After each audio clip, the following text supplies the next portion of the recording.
Resource and Technology by Associate Professor Dr. Walit Silaong, Dean of School of Bioresource and Technology, to give the information of KMT and this training course. Dr. Walit, please. Okay, thank you very much, Dr. Panida. And I would like to say hi to all of you because it is difficult to say good morning or good afternoon because as Dr. Panida mentioned, some of you came from far away and the time is totally different with the Thailand local time. Anyway, before going to the programs, I would like to introduce a little bit about our universities and also about our school. Let me share the slide. As Dr. Panida mentions, this program is organized by School of Bioresources and Technology, King Mongkut University of Technology, Thonburi, Thailand. So before going to the detail of our universities, I would like to give a brief information of our school. The School of Bioresources and Technology is located in Bangkok. We established in 1993, almost 30 years ago. Mainly, the focus of our school is for solving the problem that arise from agriculture and also from the industry that related with the agro industry. So for our school, we offer the degree both of master degree and doctoral degree. Our school is the graduate school, so that's why we have no undergrad program. So what kind of the programs that we can offer the degree in our school? We offer the degrees in biotechnologies, biochemical technology, post-harvest technology, natural resources management and sustainability, and bioinformatics and system biology. In our school, I can say that our school is international school. Recently, we have foreign students, about 40% of the total students. They are come from many countries, as you may see on the slides. And we also have a lot of collaborations with the private sector in Thailand and also with the university and international institutes in foreign country. This is our alumni that got the grants from TIGA. Anyway, the important thing is our school have a lot of scholarships that we can support for the master's and PhD level students. Like we have Prajom Grau Scholarship for both of Thais and international students in both of master's and PhD degrees. We have KISP Scholarship. This one just for master degree only. And also we have Great Mekong Subregion Scholarship. This one also for master degree only. And of course, we have TIPP Scholarship that's supported by Ministry of Foreign Affairs. For the TIPP, you may contact to the Thailand embassies in your country about the detail of this scholarship. So that is all in brief about information of our school. I think the next one, Dr. Chalerm Chai will open the video presentation about our university. Okay. Dr. Chalerm Chai, please.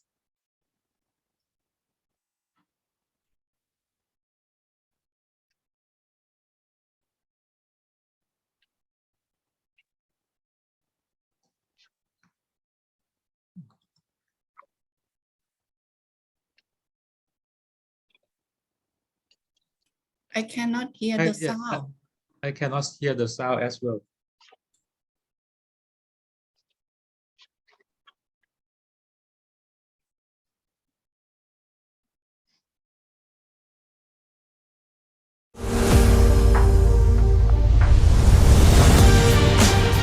Looking into the future doesn't ensure that we can see everything.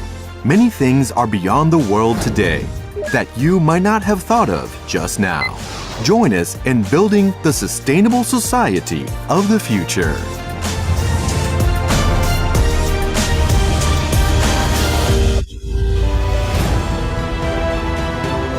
Six decades since the establishment of King Mongkut's University of Technology, Thonburi, following the guidance of His Majesty King Rama IV, the role model for scientists and engineers.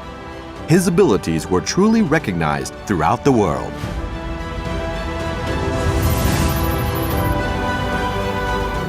The name King Mongkut, which is the name of the institute, was graciously bestowed by His Majesty King Bhumibol Adulyadej. This has been the institute's highest honor.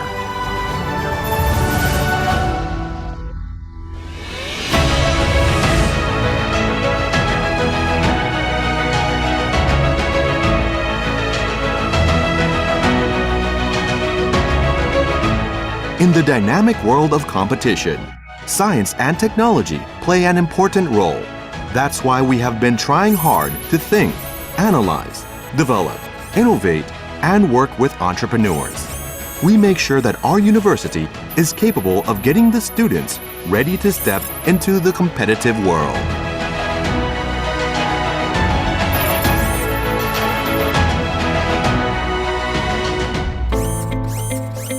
There are 11 units in the university that offer bachelor degrees, master degrees, and doctoral degrees of study. We also have 2 affiliated units under supervision.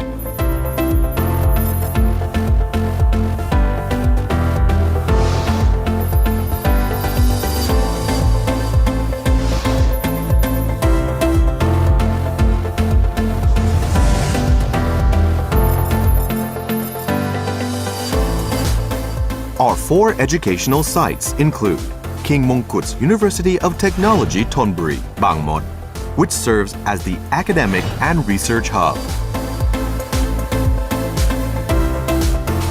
King Mongkut's University of Technology Thonburi, Bang Khun Tien, which serves as Science and Industrial Park and the first and only national biopharmaceutical facility of Thailand. King Mongkut's University of Technology Thonburi, Ratburi, where the teaching and learning are in the form of residential college.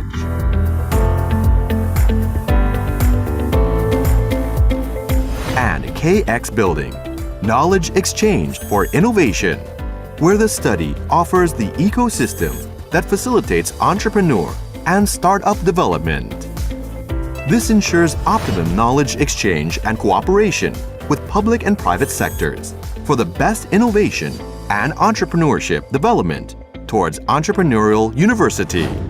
In addition, to rapidly and efficiently drive innovation-based and digital economy of Thailand, we have implemented KMUTT Virtual Campus at EEC in the Eastern Economic Corridor. This aims to develop talents and cooperate with government, productive and service sectors for innovation and EEC strengthening. KMUTT is committed to develop outcome-based education by considering study results of scholars through various learning formats, both inside and outside the classroom, laboratory, work-integrated learning in a workplace, industry, and community, as well as learning from excellence in research.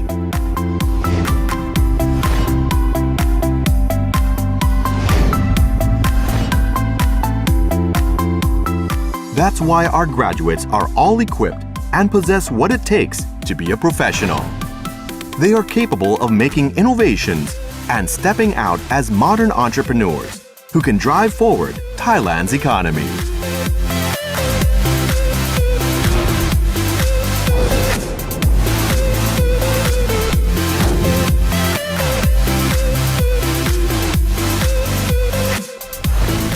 We have become the education institute that contributes towards strengthening society.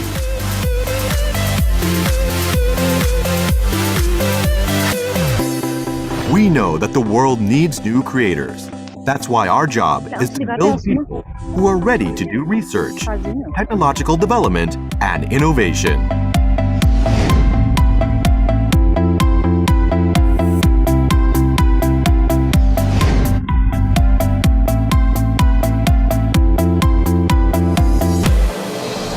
Someone who would encourage multidisciplinary research and answer the needs of industrial and social change that would align with the national strategies. Furthermore, we have also established collaboration with renowned national and international institutes.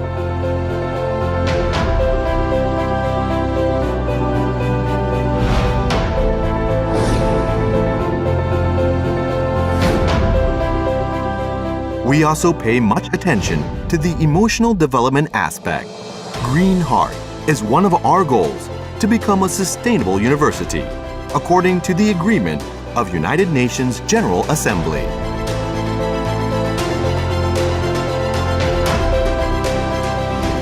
And Social Lab Project, where students attend community, study, and conduct necessary research that leads to solutions, changes, and development of every community. Students will then be truly ready for community work.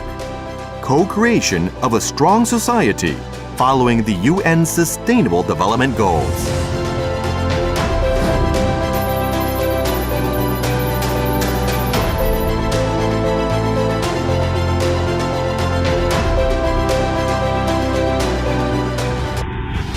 Six decades of dedication has made KMUTT the university widely accepted at national and international levels.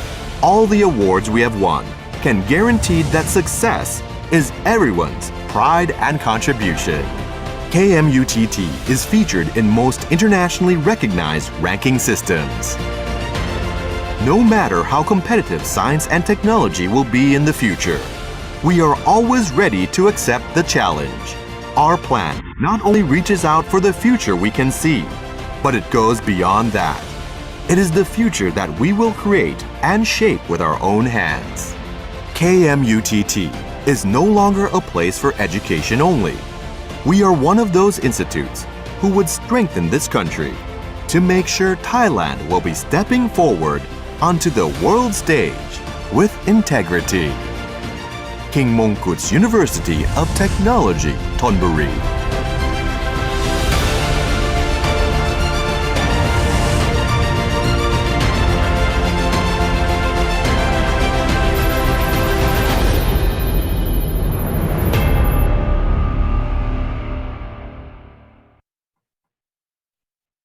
As I mentioned before, that this training course online support by TIGA or Thailand International Cooperation Agency. So I would like to give you all participant information about TIGA by video presentation. So Dr. Chalermchai, could you please turn on the video?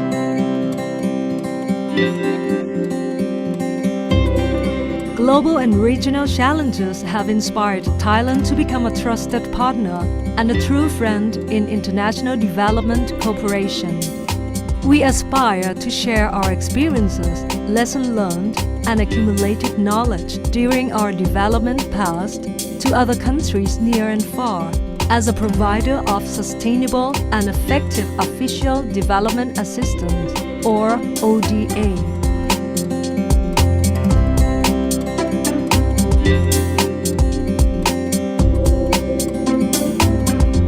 In the 1990s, Thailand reached a milestone in our development cooperation by becoming a provider of ODA.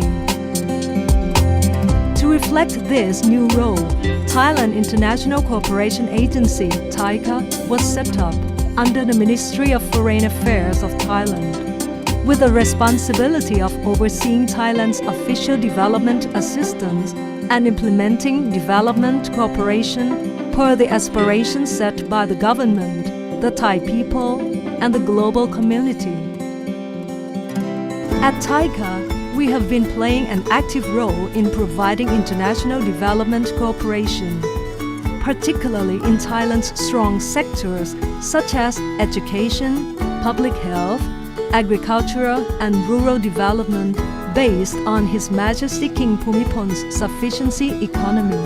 Currently, TICA has implemented various development cooperation projects and provided a number of postgraduate scholarships, training courses, and study visit fellowships to Thailand's neighboring countries, as well as other developing countries in Asia, the Pacific, the Middle East, Africa, and Latin America. Thailand's International Development Cooperation places the demands of our development partners at the core. Each country's needs are matched with compatible experience and expertise. We provide bilateral development cooperation and work with other providers of development cooperation under triangular and regional frameworks to ensure that projects and activities are practical and realistic in order to make a lasting, sustainable, and global impact.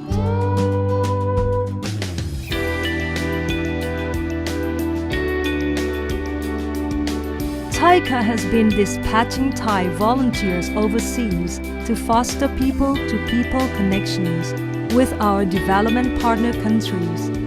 The Friends from Thailand volunteer program also expands opportunities for the Thai public to take part in Thailand's growing development cooperation.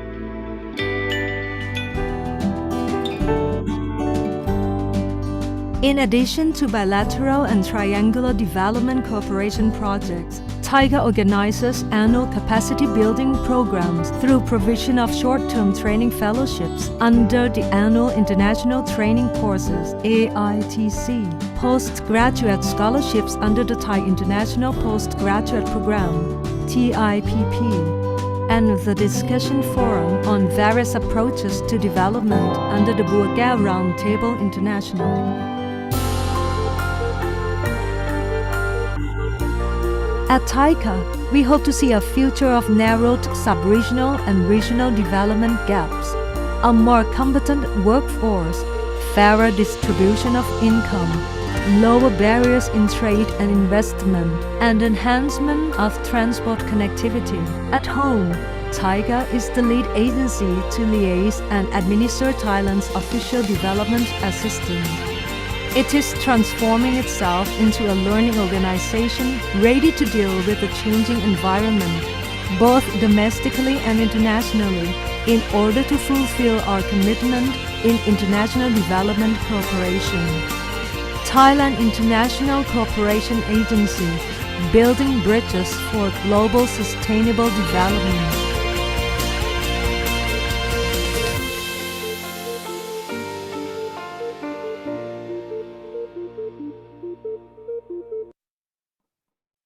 So the next session, this is my great honor to invite Dr. Hathai Siriwattanagun, the Director of Human Resource Development Corporation Division of TICA, to give an opening remark.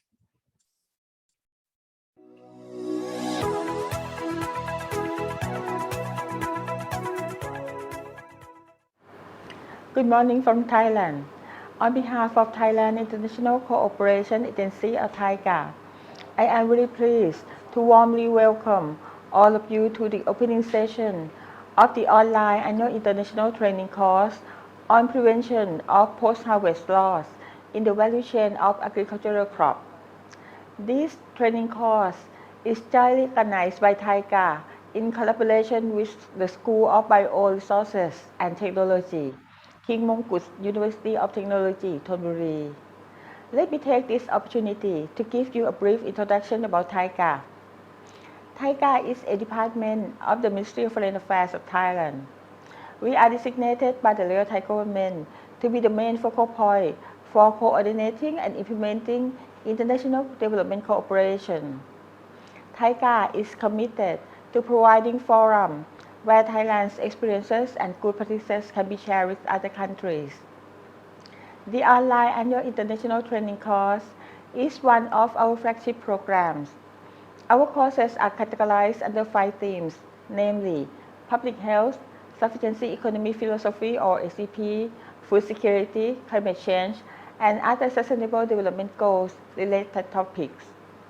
This online annual international training course on prevention of post-harvest loss in the value chain of the agricultural crop is under the food security theme. The course aims to share Thailand's knowledge and experiences in post-harvest management and use of innovative technology to solve post-harvest losses of agricultural products along its value chain of production. It helps to prepare participants to work more efficiently in the agro and food industry in their home countries. Since we have participants from many countries, your active participation and contributions will add international perspectives to our in-class discussions. This will make each of our sessions even more interesting and valuable. Moreover, I do hope that the connection that will be established among all of you at the School of Bioresources and Technology, King Mongkut University of Technology, Thonburi, will continue to serve as an active platform for exchanging useful information, views, new ideas, and experiences beyond the 5-day training course. To facilitate that, I would like to introduce to you our Facebook page, TIGA Fellowship and Alumni. On this page, we share updates and information which our alumni may find useful, such as online courses, TIGA activity, and tentative training programs. Therefore, please visit, like, and share this page. Before closing my remarks, I would like to express my sincere thanks once again to the School of Bioresources and Technology, King Mongkut University of Technology, Thonburi, for conducting this training program. I wish you a very fruitful and successful training. Thank you. สวัสดีค่ะ Thank you very much, Dr. Hathai Chanok. So before we further to the next program, I would like to ask all participants, could you please rename your name that you enter in this Zoom, right? Start with your country name and then followed by your name. Because I see some friends maybe not yet change the name, please. So could you please rename? So start from your country name, followed by your name. Okay. Thank you. And I think today is very good day. So we have friends from 24 countries. So could you please, I would like to do the group photo. Could you please turn on the camera? So I think we can snap a shot and take a photo together. So, dear all friends, could you please turn on your camera? Okay. And Dr. Mantana, could you please? Very nice. Okay. Okay, finish. Oh, please count 1, 2, 3. Turn on your camera and then, okay, smile.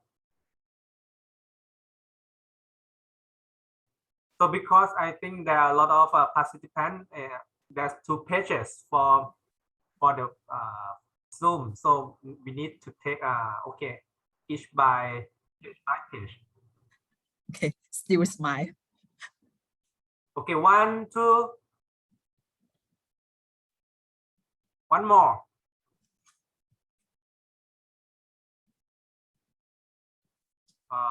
Okay, so 1, 2, 3. Cheers. Thank you, ครับ Thank you, Dr. Chalermchai. Okay. Okay. And I would like to remind you a little bit about the program. So you know that we have pre-test and post-test. You can complete this course if you pass the post-test and you have done the assignments. Okay, but don't worry much. It's not so difficult. So the pre-test, I think we will have time maybe after the introduction of your country report, we have time for the pre-test. Okay, so for the assignment, you have to do in the last day on 8 July. You have to do the future plan by you use the knowledge that you gain from this training course, and you have to present maybe one group for just 3 minutes. Okay, so okay, before further the next program, I would like to know you all. We have to know each other because we have to stay here together for 5 days. Okay, so I would like you to introduce yourself and tell your name and your organization. Okay, maybe just start from the friend from Bhutan. Hi, the friend from Bhutan. I think we have 8 friends from Bhutan, right? Could you please introduce your name and the organization? Who's starting first? Maybe Hello. Pema, can you start? Good Could you please afternoon. turn on your camera because you like to know Okay. each other, right? Good, Thank you. good afternoon. My name is Sujan Pradhan, and I'm working under National Post Service Center, which is under Ministry of Agriculture and Forest. Thank you. Thank you. Okay. And Hello. hello. Hello. Good afternoon, everybody. Yes, good afternoon. My name is Pemat Sring Lepcha. I'm currently working in Bhutan Agriculture and Food Regulatory Authority, Thimphu, under Ministry of Agriculture and Forests. Thank you so much. Thank you. Thank Okay. you. And the next from Bhutan.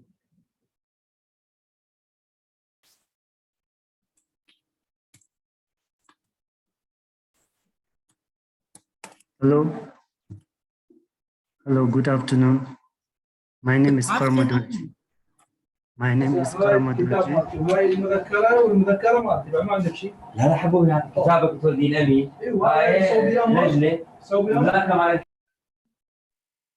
Hello. Hello. Hello, my name is Karma Dorji. I work for National Post Service Center under Ministry of Agriculture and Forest of Bhutan. Thank you. Okay, Thank you. thank you. So the next from Bhutan, because you have 8 person, right? 8 people, not 8 person, 8 yes. people. Can I Okay. go next? Yes, sure. Hi everyone. So I'm having a little bit trouble with my network connection, so I won't be able to turn on the camera. So I hope it's Oh. okay if I just introduce myself.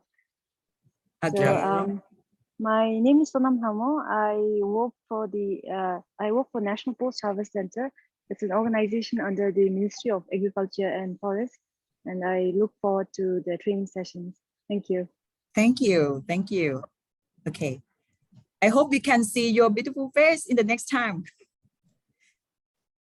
Okay, Good afternoon next. to all. I am Kinle Wangmo. I'm also working under National Post Service Center, Ministry of Agriculture and Forest. Thank you. Thank you. Okay, so finish.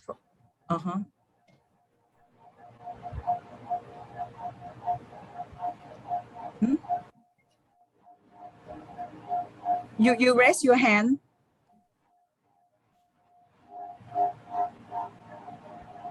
Hello. Yes, someone raised the hand, Yes. but I'm not sure his name.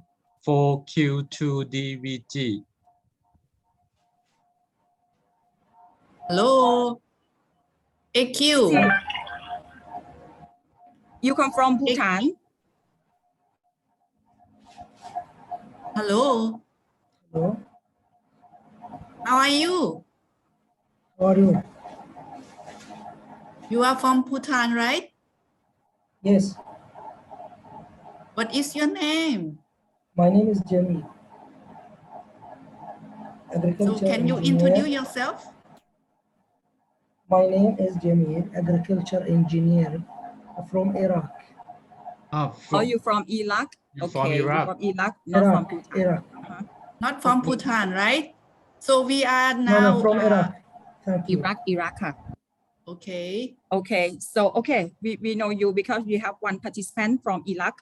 Is you, no, Jamie? Okay, nice to see you.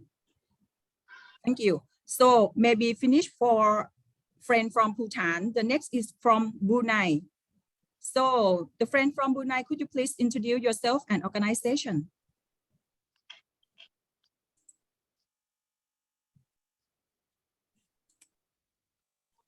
Someone from Brunei here? Okay, maybe no. The next from Cambodia.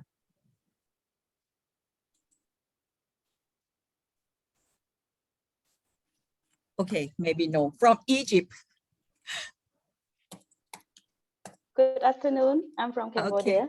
Oh, you're from Cambodia. Okay, nice to see you. Good afternoon. My name is Monsina. I work for the General Directorate of Agriculture, our Ministry of Agriculture, Forestry and Fisheries. Thank you. Okay, thank you. Okay, and the next friend from Egypt. He's not come yet. And Ethiopia. Maybe we have one friend from Ethiopia, right? Johannes, okay, you can introduce yourself and organization.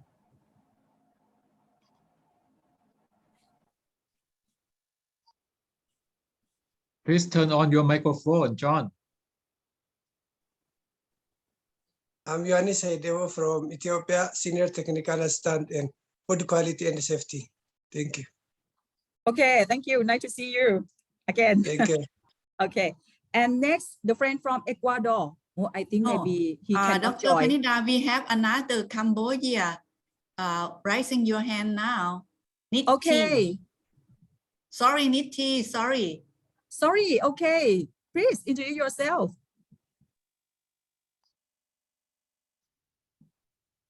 Please turn on your microphone. Please turn on your microphone. So maybe there's some problem with your microphone. Ah, we okay. haven't heard your voice. We cannot hear you. Could you please turn on your microphone, or you maybe face some problem with microphone, I think.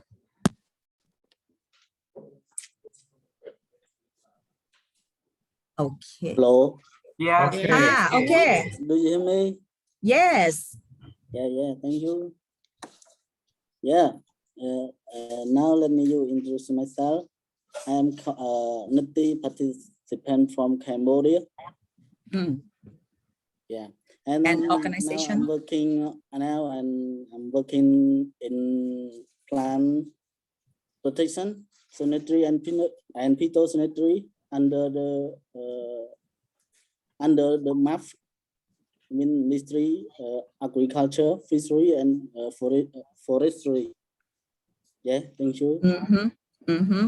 Okay, thank you. Okay, and the next from Ecuador, maybe the friend from. Hello. Hello, my name is Carlos Cañizares. I am from Ecuador and I am working at Ministry of Agriculture. Oh, nice to see you. What time is that now? It's 1 a.m., 1:30, I think. Okay, thank you. Yeah, I just want to see you and I want that you know that I'm here. Yeah, okay, thank you very much. Yes, thank you for joining us. Thank you. Okay, and the next, Ghana, friend from Ghana, can he join this time? Again, are you there, Ghana? Again. Maybe he's not here. Yeah. Okay, next, Indonesia. Ah, I saw. Hi, Yes, hi. I am Dewi. I'm a trainer at Indonesian Center for Agricultural Training under Ministry of Agriculture. Thank you. Thank you and welcome ค่ะ สวัสดีค่ะ Okay, next Iraq. I know him already, right? From Iraq, no? And then Morocco. Maybe he cannot join Morocco because the most different time zone. Morocco. And next Myanmar. Friend from Myanmar. Okay. Okay, where are you from? Namaste. Namaste. I'm Nelson Pokhrel from Nepal. I work under the Ministry of Agriculture. Thank you.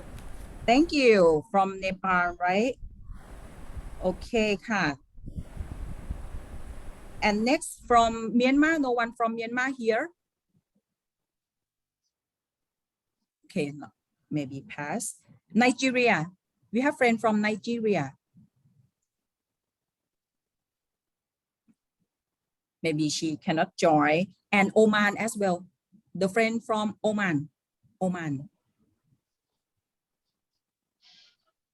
okay they absent the next from Pakistan okay maybe friend from Pakistan okay could you please turn on your microphone and camera and introduce yourself and organization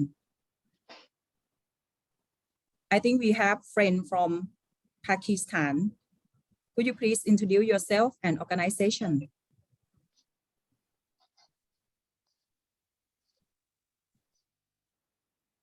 maybe some technical or error right Sorana from Pakistan, right? Pakistan. There are 3 people from Pakistan. Participant. I think he's here, but he cannot. Right. Hello, Lana. Lana Bada from Pakistan. Okay, maybe something technical error. Okay. Okay, shall I move to the next participant from Panama? I think Panama is also the country, the most different time zone. Our friend from Panama here?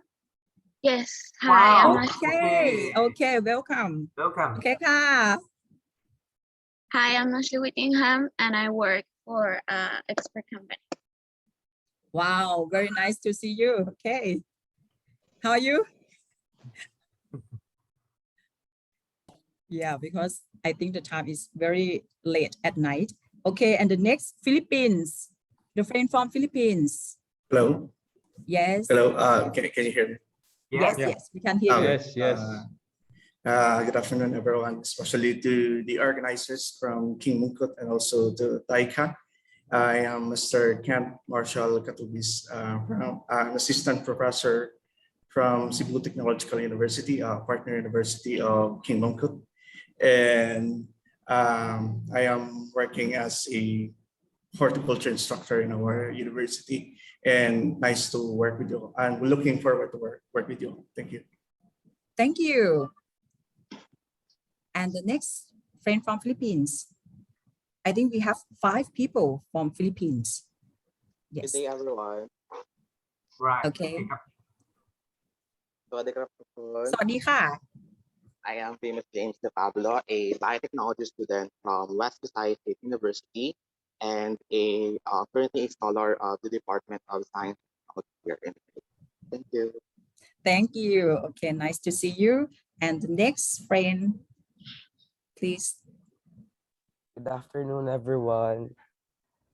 Hello. Good afternoon. I'm Kurt Simon Fulgencio, a microbiology student from West Visayas State University, and also a scholar of Department of Science and Technology. Thank you. Thank you. Okay. Good afternoon, please. everyone. Good afternoon. I'm Kim Janine Ceballos from the Philippines, from West Visayas State University, a microbiology student, and also a DOST scholar. Thank you. Thank you. Hello, good afternoon, everyone. I am Hello. Sheena Cristinho. I am also a microbiology student of West Visayas State University and as well as a DOST scholar. Thank you so much. Thank you and welcome. Welcome. Okay, and the next, the friend from South Africa. South Africa, maybe. We มี cannot ฟิลิปปินส์อยู่ join. ครับ so Maybe- there another Philippine remain โอเคครับ Oh, really? Okay. Sorry, please. Good day to each and every one of us. I am Geraldine Songag from the Philippines. I am an instructor at the Don Mariano Marcos Memorial State University under the BS Agribusiness Management program. So thank you so much for having us. โอเค Okay, thank you. Yes, and thank you so much as well. Okay, the next from South Africa, maybe. He's here, Dr. Shomchai, South Africa. So No. Good morning. Yeah, wow. Oh, good morning. Good morning. Yes, I'm here. Yes. Mashaba Chulani from South Africa. I'm working for the Department of Agriculture under Food Production, Extension and Advisory Services. Thank you. Thank you. Thank you so much. Okay. And the next, our friend from Sri Lanka. We have 4 friends from Sri Lanka, right? Yes. Hello, everyone. Hello, everybody. I hope you can hear me. Yes. Okay, I'm Varuni Chalat. I'm working as an assistant director in the Department of Agriculture. It's nice to join this training program. Thank you. Thank you and welcome. Okay, next, your friend.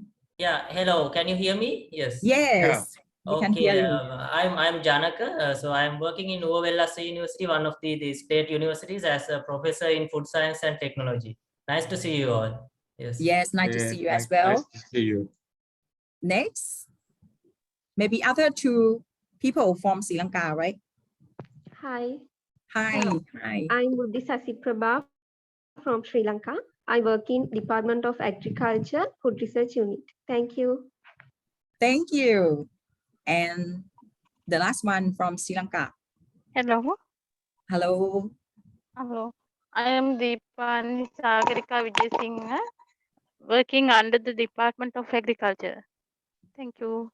Thank you. Thank you and welcome. Hello. Okay, next, our friend from Tajikistan. Hello. Hello. Hello. Hi. Hi. Hi. Okay. Hi, I am Nilmini. I am participating in this program in Sri Lanka. I am currently working as a research assistant in the Food Research Unit of the Department of Agriculture. Thank you. Okay, thank you and Hello. welcome. Okay. Hello. Hello. Hello. Yes, Hello. please. Hello, can you hear me? Yeah. Yes. very well. Hello, I am Dilli Mendagoda from Sri Lanka. Okay. Hello. And what is your organization? Working under the Department of Agriculture. Okay. Thank you. Okay, thank you and welcome. Hello, Welcome to everyone. Can you hear me? okay. Hello. Hello. Hello, can you hear Yeah, me? we can hear you. Okay. I'm from Sri Lanka. I'm Bhuvni Vijay Singh, working as a research officer in National Institute of Post Harvest Management. Thank you. Thank you. Okay.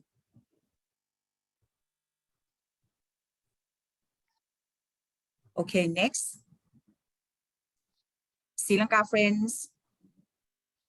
Finished, all right? Okay. The next, our friend from Tajikistan. Could you please introduce yourself? Tajikistan. Tajikistan. Maybe they are not here. Dr. Chai Kha, Tajikistan. Yeah, there are Same, right? two people, 2 participants. They are Okay. here. I think that they are not here. Oh, okay. Okay, next, Timor-Leste. Timor-Leste. Timor, there's two people from Timor. Two people from Timor-Leste, right? Yes. Yes. Okay. Yes, please introduce yourself. Hello. Hello. Yes. My name is Rita Marta da Silva Guzmão, Food Security Officer. I'm a worker at Directorate of National Food Security under the Ministry of Agriculture and Fisheries. Thank you. Thank you. Okay, Rita, thank you and welcome. Okay, Ka. And the next, Timor. Another Timor friends. Hello. Hello. Hello. Yeah, we can hear you. Okay. Hello. Yes. My name is Ita Ginta. My name is Ita Ginta. I'm working in the Ministry of Raising Food Industry. Okay. Okay ค่ะ welcome to the conference the training course นะคะ Okay. And the next, the friend from Tunisia. Tunisia, maybe he's not here. Tunisia. Okay. Sawen, Tunisia. No, okay. Oh, no, okay. And the last, Uzbekistan. The friend from Uzbekistan. Are they here? No. Okay, maybe they cannot join. Okay, so here is our friend that we have to be together for 5 days. And the next program, as you know, we have assignment about the country report presentation. All right, so you have time for the present about 2 minutes for each person. 2 minutes. Please keep the time,นะคะ. Okay, start from Bhutan. Our friend from Bhutan.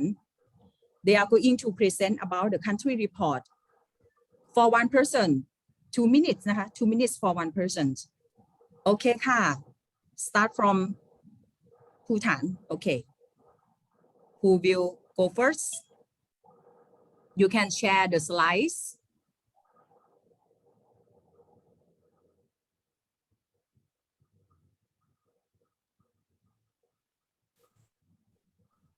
Staff share or participant share the slides?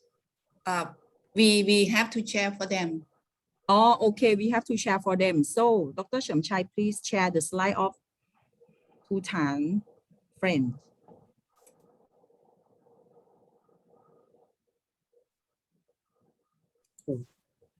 Okay, you have 2 minutes. Okay.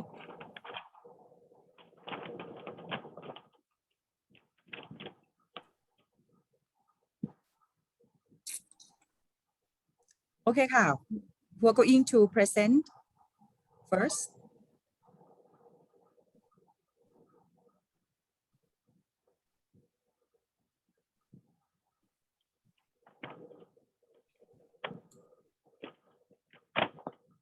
Can you see the slides?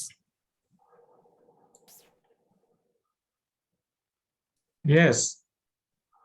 Okay, yes, so I can see.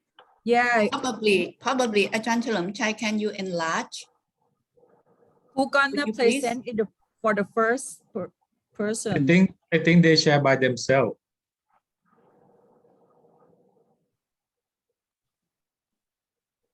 Hi, friend from Bhutan who are going to present first, and you would like to share by yourself, right? Share slides by yourself.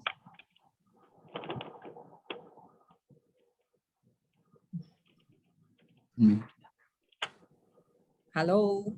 Hello. Okay,ค่ะ. Please start your presentation. Okay, there was some problem, and Ah. sorry for that. Huh? Okay.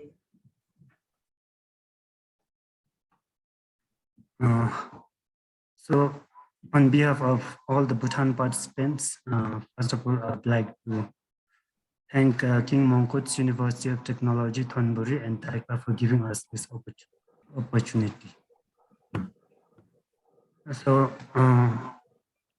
we have prepared only one presentation together. So, is it okay if one person presents on behalf of all the participants? Sure. Okay. So I have 5 slides. How many minutes do I have? 2 minutes. 2 minutes. But you have 8 people. Maybe 8 you people. can spend around not longer than 5 minutes. This is okay. Yeah, sure. Thanks. So, first of all, let me start with the post-harvest status in Bhutan. So we have National Post-Harvest Center under Ministry of Agriculture for Forest of Royal Government of Bhutan that was established in the year 1997. So this is the only national post-harvest organization that looks after all the post-harvest issues in Bhutan. So the topic of post-harvest is quite new in Bhutan, and so as of now, the government and the people mostly focus on production part and not really on the post-harvest part, because they are not aware of this post-production technologies, importance of post-production, due to lack of knowledge among farmers and stakeholders. The post-harvest, current post-harvest problems in Bhutan are there's lack of knowledge, skills, and awareness in the post-harvest field among farmers and stakeholders throughout the country. So that is why there is not much of importance given to post-harvest sectors. And we also do not have skilled post-harvest specialists in the country that can intervene in post-harvest issues. And additionally, there is limited lack of post-harvest infrastructures or technologies. And we also lack proper storage facilities such as cold store and storage facilities for other commodities. So there's always a post-harvest, and there's lack of limited research on post-harvest handling, post-harvest losses and issues. And we also lack laboratory equipment and machineries to conduct research related to post-harvest of fresh produce in the country.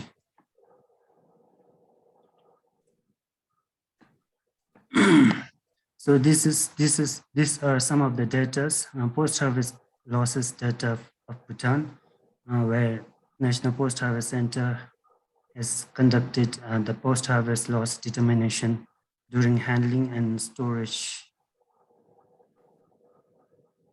And as you can see, the post-harvest losses are quite high in Bhutan.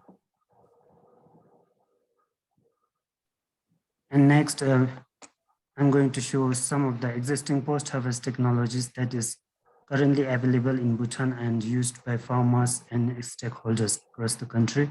We have a few numbers of cold storage facilities, few government-owned and a few private-owned, and we also have storage and curing facilities for onion, and also curing and storage facilities for maize. And we also have multi-purpose electric dryer and ginger storage technologies. We also use polytunnel dryers to use the energy from sunlight, and we have post-harvest processing units, few post-harvest processing units across the country. So lastly, interventions and support required in the field of post-harvest. So we need capacity development of relevant officials and stakeholders in the field of post-harvest management.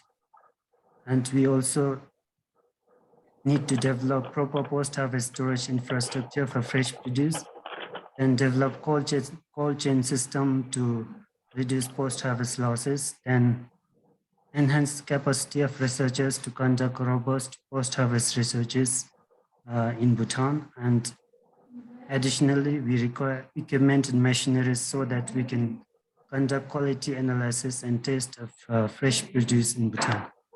So this ends my presentation. Thank you.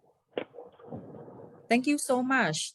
Okay, so you can learn some technologies so you can apply and using the knowledge that you gain during this course and adapt and modify to use this for the future plan in the last day. Okay. Okay. The next, our friend from Ethiopia. Please show your slide. Ethiopia.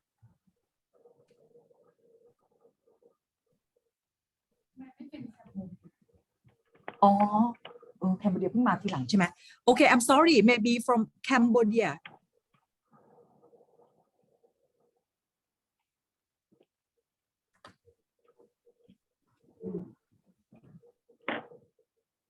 So the friend from Cambodia, can you show your slides? Could you please stop your sharing a presentation? The friend from Bhutan, you have to stop sharing first And then the friend from Cambodia can show the slides.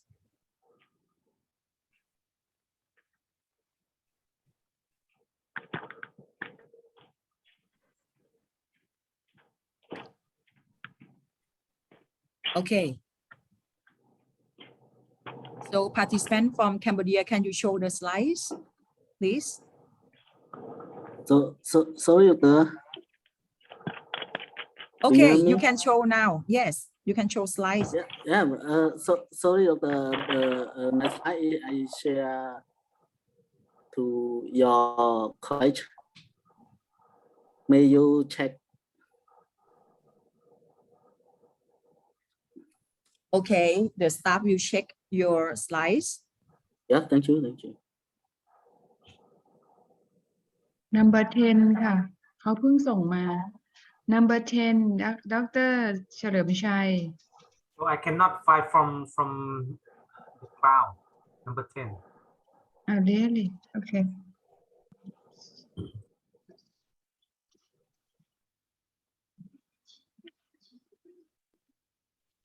okay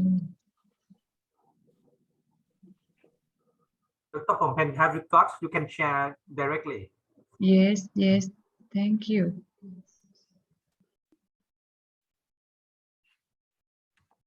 okay I'm thinking sorry for every people so everyone so I'm going to share the slide for all people okay I think it's better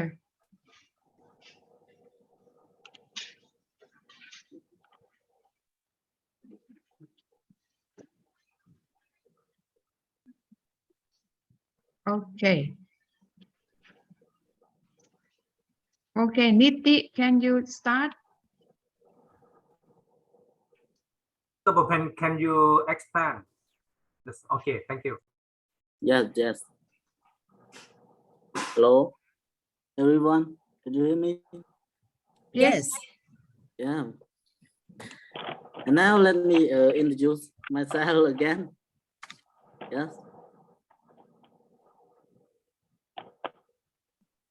Hello. Yes, you you can have present only now. 2 minutes. Sorry, please wrap up your talk.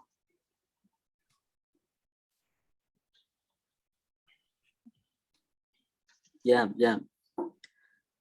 And now in our country, we have some problem with the mealybug, and that is mealybug is an insect pest, very important for the growth, difficult to the control or treatment. But now I start my presentation. The mealybug is a insect pest and fruit broke and sensitive during transportation and store as well. It is belong the Planococcus species, and our solution to solve the problem is we use the chemical treatment. Also, we use hot water treatment and vapor head treatment as well. Yes, in my presentation. Thank you, my short presentation. Thank you so much. Yeah, Thank you. Thank you. Yeah. Okay, and the next country, Ethiopia. So Dr. Pongpen going to share the slide of Ethiopia group.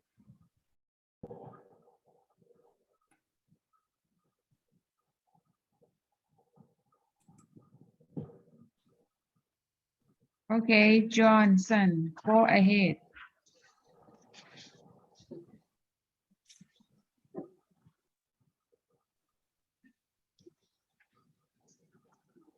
The slide not yet coming. Oh, really? I thought I already shared. Sorry, very sorry. Just wait. Oh. Okay, thank you. It's coming. Good.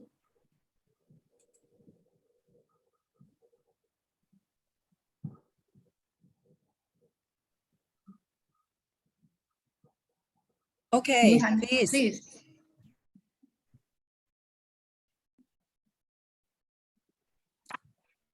Okay. So I think he is not here right now, right? Johannes Heidebo, you are not here. Maybe he's not here. Okay. Okay, skip to the next. What is the next? Indonesia. Indonesia, Indonesia, please. Not yet coming, ka. Okay. Next is Indonesia, right? Indonesia is not coming, right? Yes, I'm here. Okay. Oh, Here. sorry. Yes, it's good now. Okay. This is a post-harvest problem for some fresh produce happens in our packing house. So we have vegetable root disease and loss for quality decrease, caused by post-harvest treatment from farmer. As you can see in the picture here. And for a solution for broccoli, for example, we have this kind of problem because broccoli is one of our main vegetable to sell to supermarket in Indonesia.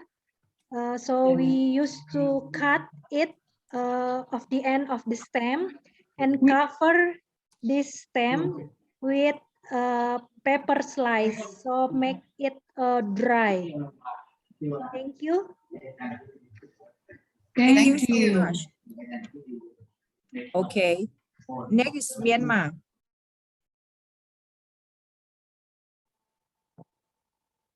Or maybe some friend from Ecuador. You have the presentation? Yes, he said he submit. He got the file. He will be sent by himself, I think. Okay, so please. So from Ecuador, right? I'm from Ecuador. Do you hear me? Yes, we can hear you Okay, clearly. yeah. Can I present my slide? Yes. So maybe Dr. Phongpen, could you please stop sharing the slide from Indonesia first? Okay, I try to, but sorry, it's a little trouble in here.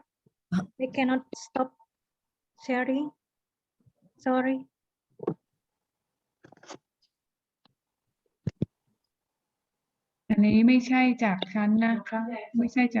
So it is. Oh, okay.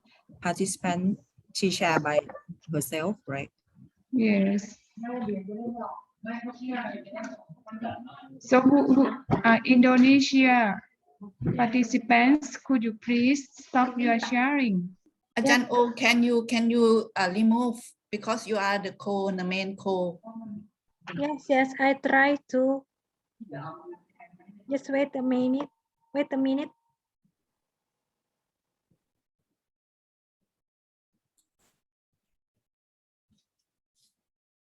Okay, good.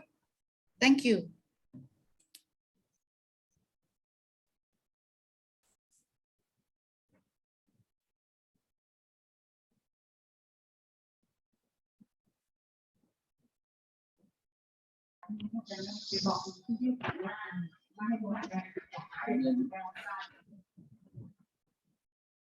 Okay, we can see your slides from Ecuador. Okay, please.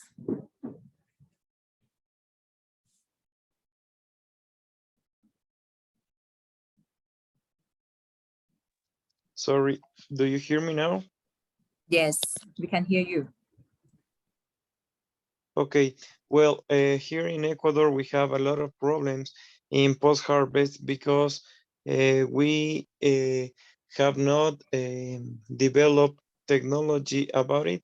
So the little producers in my country don't have a good post-harvest process. So now I just will talk about strawberries. And the principal problem in post-harvest from strawberries is the great root. It's by Botrytis cinerea.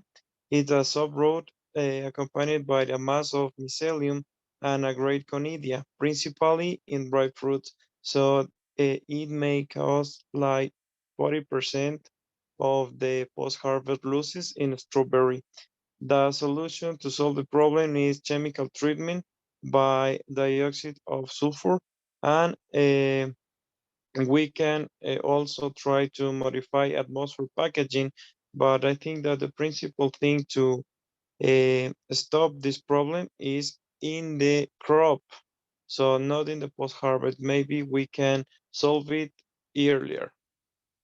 Thank you. Okay, thank you very much. Okay,ค่ะ. And the next from Myanmar.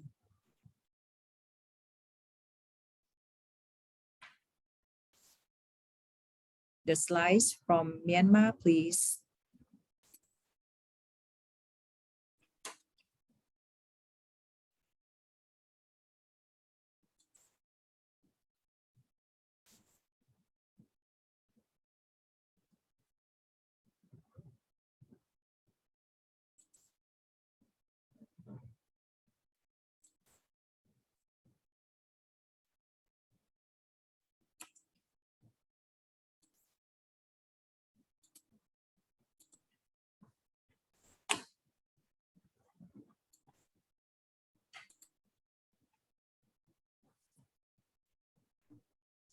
The Myanmar, do they need me to share? ไม่หนูไม่ได้แชร์หนูไม่ได้ No, I mean I myself. Okay, someone sharing the Myanmar now. Hello.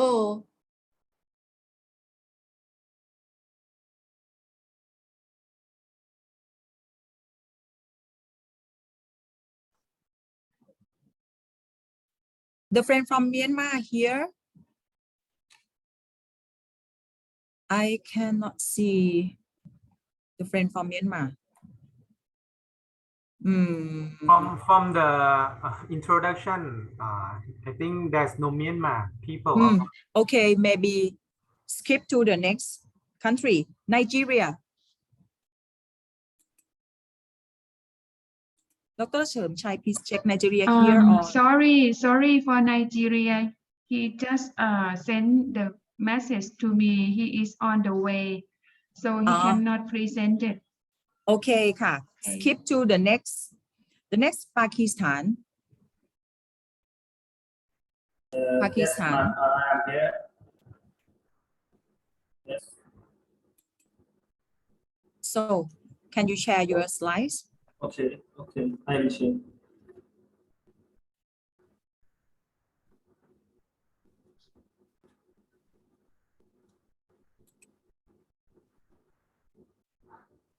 Okay. First of all, everyone knows Gawa is common tropical food and cultivated in many tropical, subtropical regions. That is, in Pakistan, coast has grown some fresh fruits in Pakistan. I noted that coast has problem of lava.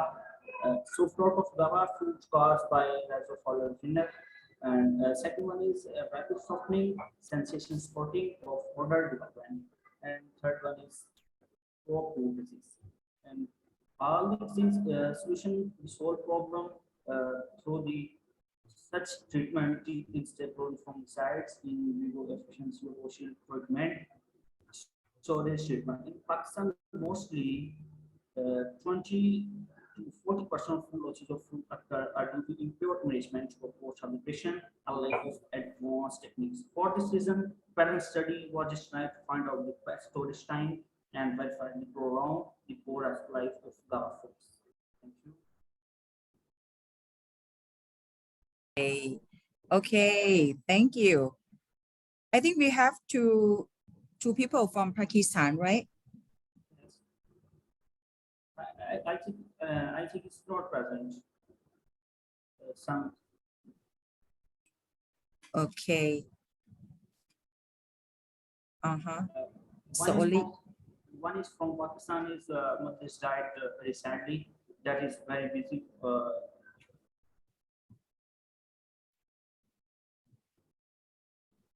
okay. Okay. Finish นะคะ Thank you so much for this. Thank you ค่ะ Okay. And the next from Panama. Hi, let me share the. Yes. So I am going to focus in this program in pineapple.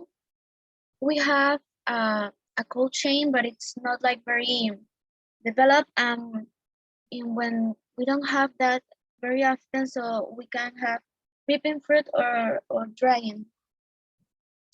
No space, very high cost of the whole chain due to energy cost because we have so much fluctuation nowadays, and we can lose the production because we don't have the storage to put it because we don't have energy in the I don't remember the word storage. So the solution is to have solar panels to have the cold storage. Other ways to sell the fruit because freshly always we need to throw them up and open the market, the input market. Thank you. Thank you. Okay, post-harvest problem of the pineapple. Okay, and the next friend from Panama as well, right?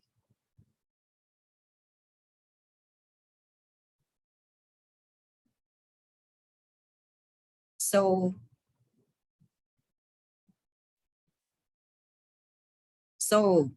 we have two people from Panama, right? So you show one slide, isn't it? That one is Rita.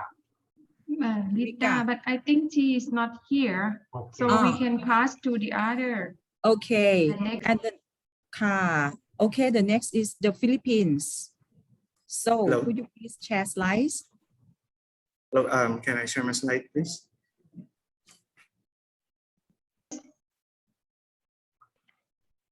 Yes, you can share now.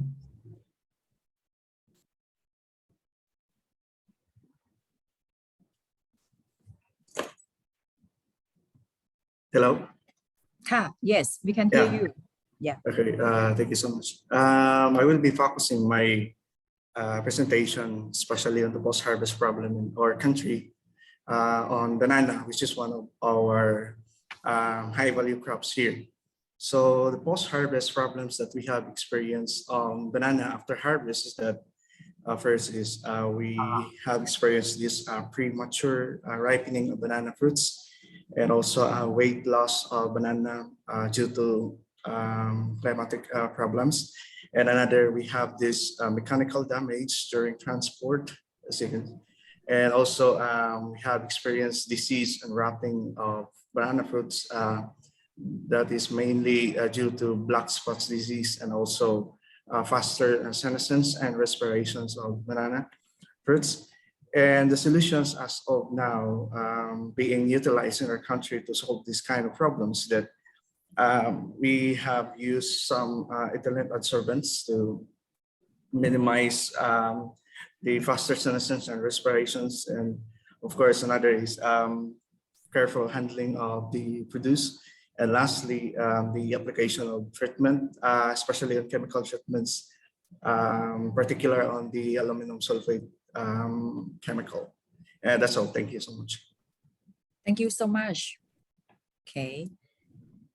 So the next, please, the next one from Philippines, Kim Jenny. Are you there? Okay, Kap. Hello. Please share your slides. May I share my slide?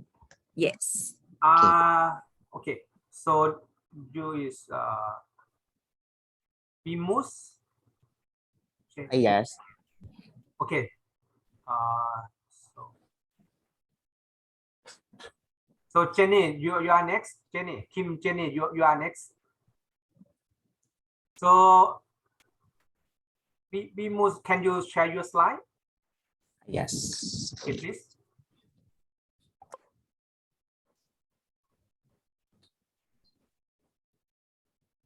Sorry, I would suggestions. So the next person. Can we proceed to the next person first because I have problems with my slide. Okay, I will share for you. Okay, that's nice as well.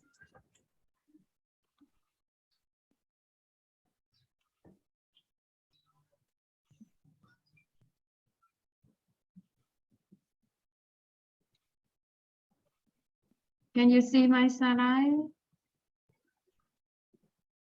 Yes, thank you very much. Okay. Okay, so my post-harvest problem as well is similar to the first presenter from the Philippines. It's in about bananas, and I think the post-harvest problems discussed previously was similar to I am discussing. I will be presenting right now. So post-harvest problems of bananas in the Philippines is the immature marketable rejects due to size or cuts or deformed fruits, which are basically mechanical damages, as well as weight loss and rapid ripening during transportation and storage due to high ethylene production and respiration. So the solutions that can solve these problems, according to the literature that I have based on, is the fabricated scoop for the handling, tramline for hauling and transport, especially for high elevated areas, as well as ethylene scrubber for retarding the ripening of banana. And additionally are the peeling and chipping machines, because most of the exports, banana exports in the Philippines is in the form of the banana chips. So I think this is another solution that could solve this problem. Thank you. Thank you so much. Okay, I will share the next slide. Can you see? Sina? Cannot. I don't know. Really? Oh, very sorry.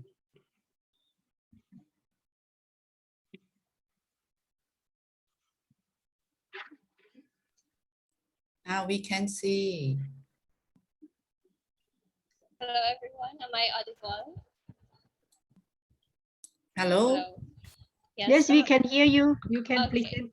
Thank you very much. Okay, all right. For the post-harvest issue that I chose was the bacterial soft rot caused by Pectobacterium crudivorum in cabbages. And another problem with that is a severe weight loss due to the trimming of the damaged and unwilted parts. So it really is a loss for both the industry and the farmers. So the existing solutions to those problems are the use of botanicals and biocides, as well as better packaging for transportation, harvesting at optimum maturity, and the use of alum or a chemical treatment in prolonging its shelf life. So that's all for my presentation. Thank you very much. Thank you very much. Okay, and the next. Almost the problem is the same in Thailand. Can you see slide? Yes. Hello, everyone. So another banana from the Philippines. As presented by other Philippine delegates. So we have issues with banana for its rapid decay due to pests and infections. Its rapid ripening due to ethylene concentration. Weight loss was also observed during transportation of banana. And lastly, there is the handling losses due to immature and or damaged samples. So some solutions presented is first drying and dehydration of samples, the use of edible coatings, the ethylene scrubber, and the utilization of cold storage for the Madana samples. That will be all. Thank you. Thank you. Thank you. Okay, the next from our friend from South Africa. Champong, huh? So there's another one from Philippines, Kim Jenny, number 32. Oh, okay. Okay, maybe the last one from the Philippines, Kim Jenny. Am I audible? Yes. Okay. So, good day, everyone. So the Philippines has a temperate climate or the fertile soil allowing for the year-round cultivation of edible fruits. The islands are rich in fruit-producing flora, and citrus is widely regarded as one of the most adaptable fruit crops. So my report will just focus on the post-harvest problem of pomelo in the Philippines. First is anthracnose. The symptoms include superficial leathery appearance, silver or gray dark lesions, and tear staining pattern as what you can see in the picture. And the second problem is black spots with manifestations of developing black specks on decayed area. The last problem is sour rot, which shows a very soft, watery decay and distinct margin between decayed and healthy tissue, as what you can see in the last picture. To address the following problems, we have the following solutions. Fungicides application, pruning of dead wood, cold storage, and the last one, good hygiene, careful handling, and sorting.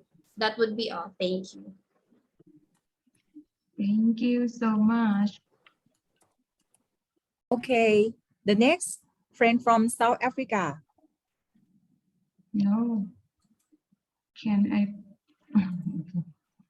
Sorry.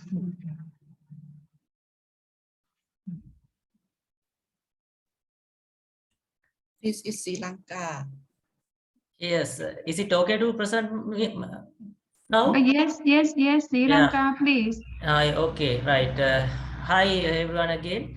So I am going to share some of the things related to post-harvest problems of tomato here in Sri Lanka. So year-round, we can see high price fluctuation. And also, as we know, as climatic commodities, it has rapid senescence during transportation, storage, and marketing. So due to high ethylene production and respiration, and also high post-harvest loss during a peak production season. That is one of the major issues faced by the growers, even the farmers and the retailers. So possible solutions to solve the problem: improved post-harvest handling system, like use of plastic crates instead of wooden boxes, and also cold storage, which is not commonly practiced in Sri Lanka, and also ethylene inhibitors, or mainly again the value addition to the excess, the surplus. So thank you very much. This is just an introduction. Yes. Thank you very much.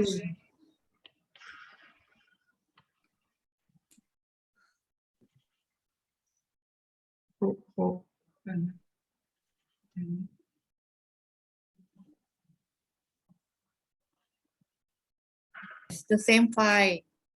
Hey, sorry. So, Sri Lanka. 43, South.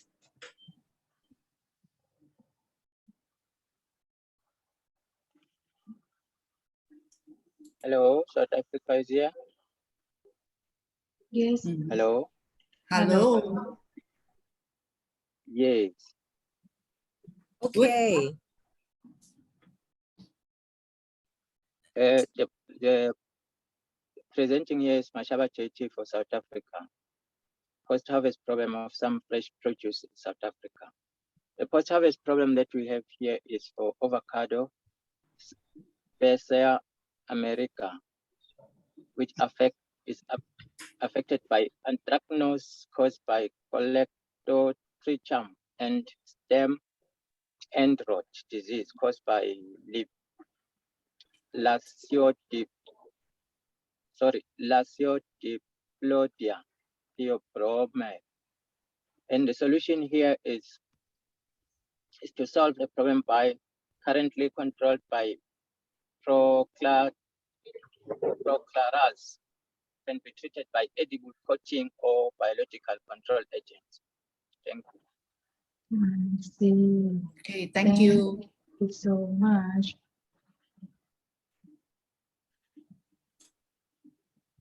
So for the Tajikistan, so you have very long slide, many slide. Tajikistan. Hello. Hi.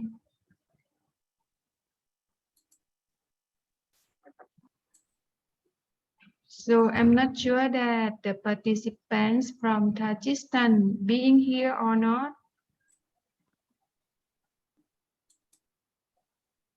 Okay, if not, I would pass.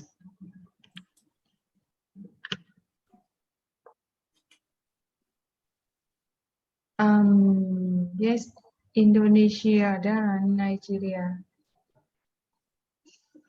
Oh, I think almost is done, right? Yes. Okay, thank you so much. I would like to stop Oh, my sharing. but I from Ethiopia friends, do you have already present? Ethiopia. Ethiopia, John. John. Not yet. And Timor-Leste also? Yes, Ajahn. Oh, yes, Timor-Leste as well. Okay, Timor-Leste. Okay, so maybe lady We first, start- Timor-Leste first, okay, and next to John. So I don't have the file from Timor-Leste. So you should share slide by yourself from Timor-Leste. Yes. Okay, Sorry, I'm please. not send. Yes, sorry. Sorry, I'm not send my presentation to the secretariat, but I already prepared here. Maybe 11 or 12 slides like this. But now, yes, but now I want to focus in the one slide only, maybe. Yes. About Okay. about the major cause to agricultural product losses in the value chain. I have three factors like physiological factors, biological factors, and physical factors. Physiological factors like poor seed quality and crop management, uneven ripening, immature occur in harvest time, over ripening in field like rice, maize, and others, cause inferior of quality and losses more, browning and challenge injure of agricultural products, water loss due to the transpiration rate, the chemical effects, and biological factors like disease, insects, pests, and physical factors like mechanical injury due to inadequate good agricultural practice, improper harvest and post-harvest management, improper agricultural machinery, inappropriate packaging and storage system, poor temperature, humidity control, and facilities or infrastructure, and transportation and access route or access route. I think that's all. Okay, thank you very much. Thank you very much. Okay, and from Ethiopia, John, you can share your slides now. Ajahn, I sent to Ajahn. Okay. Okay.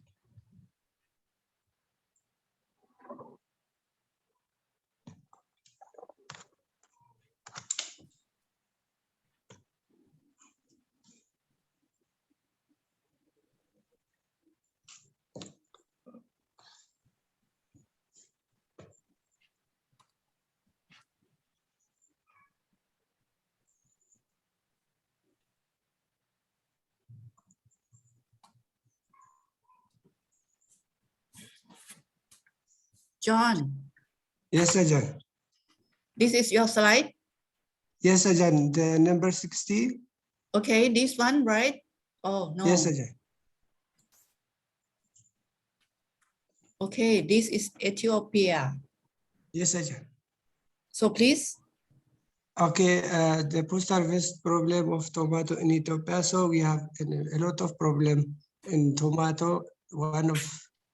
I can mention three of this one. So tomato is decayed by soil-borne bacteria and poor packaging system and transportation. So in Ethiopia, we use most of time the bamboo packaging and wooden packaging that makes a lot of post-harvest problem.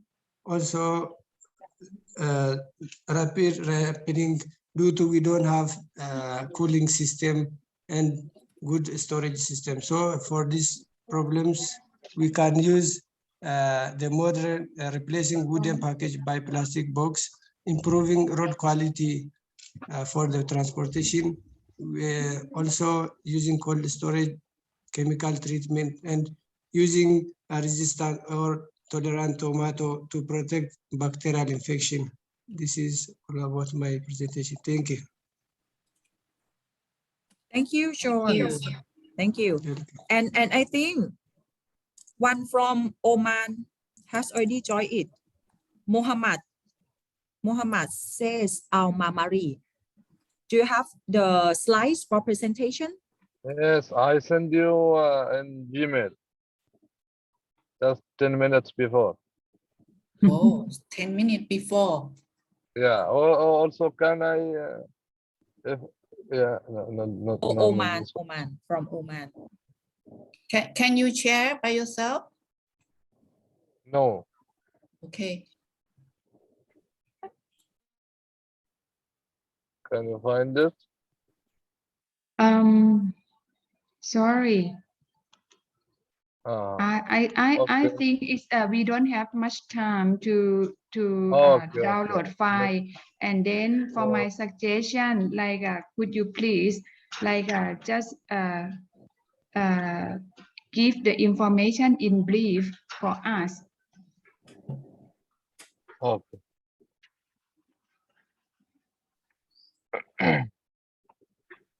So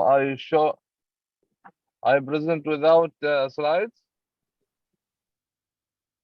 Yes. If you want to present your slide, please show your slide. Yeah. Okay, wait, just a minute.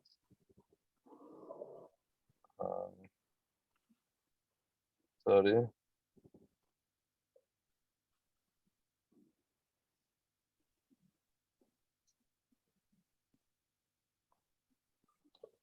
So we have in Oman, we have date palms, post-harvest for date palms. It is infected with the red hornet pest. So also this year, we have this problem too much because more of red hornet or this pest. Also, the poor storage in Oman for dates, you know dates one? Yes. Hello? Yes, we know the You dates. know Date that palm, one. yeah. So the traditional ways for sorting, also for storing. This fruits damage. Also, it's infested with wasps and ants. So we lose more of these fruits. So we use chemical treatments. Also, we use traps for red hornet. Also, for fresh fruits, first we should to solve this problem, freezing fruits after harvest. This is what I wanted to present. Okay. Okay, thank you. Thank you. Thank you very much. Thank you.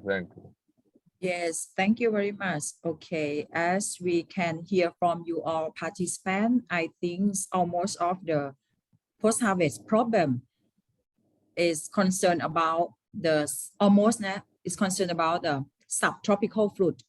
Okay, and so you can learn some physical or chemical technique or physical or chemical treatments or the post-harvest good management from this course, and you will do the future plan and the present in the last day on 8th July. Okay, so I think it's time for doing pre-test now. So you have to do the pre-test before you start to learn something. Okay, so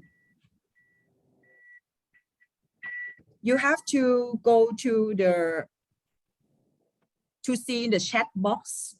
Dr. Mantana already sent you the link to do pre-test. So could you please go to the chat box and do the pre-test?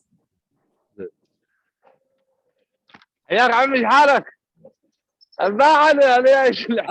Please turn off your microphone. Okay.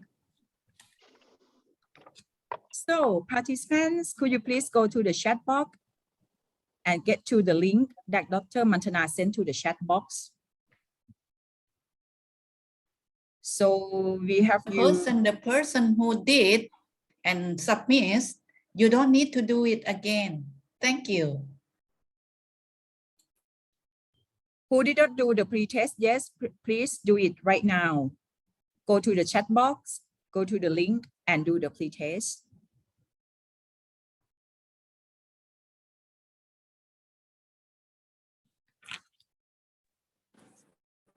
Hello, Doctor. Hello. Yes. Do you hear me? Yes. May I ask you? May I ask you?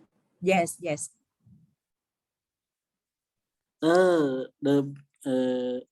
Before we start this training, I did the pre-test already. Oh, okay. Now we do not again, right?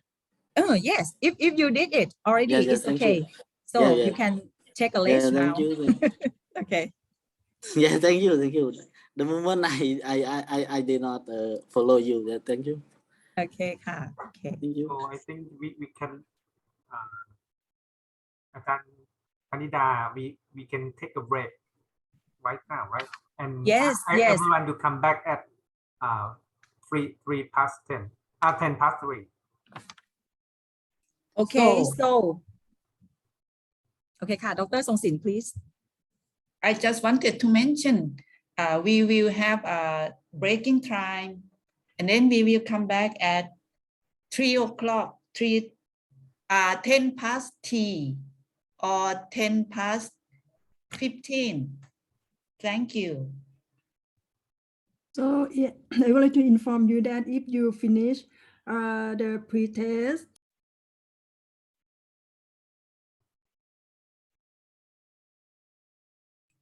We cannot hear you, Dr. Mantana. sorry, I just would like to inform you that if you finish pre-test and you can register for today the training.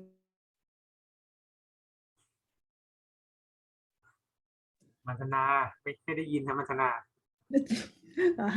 จันเดี๋ยวแป๊บนึงนะเสียงไม่ดีเดี๋ยวแป๊บนึง Oh, okay.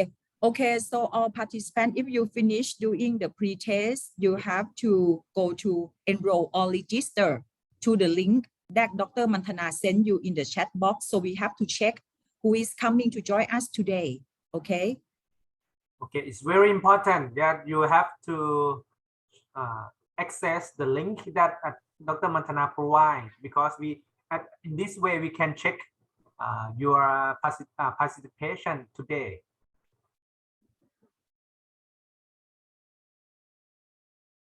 Okay, thank you and see you on 3:10, right?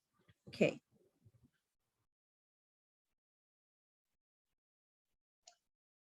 So it means we're gonna have a break about 30 minutes.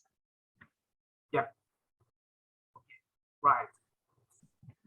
Excuse me. Yes. Yes. Yeah, the link is not working actually. Dr. Mantana. Okay, we will check it again. Thank Okay, you. right, okay. The link pretest or the link register? Register. Okay. Yeah. Yes. Wait a second.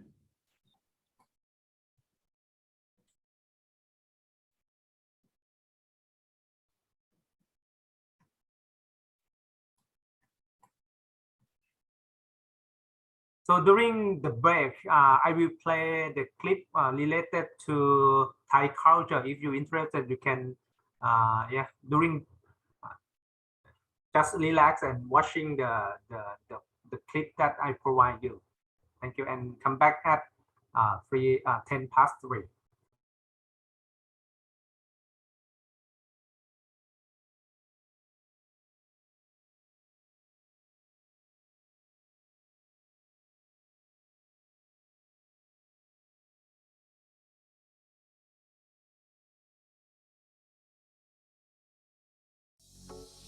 Bangkok is one of the best cities in the world for street food adventures.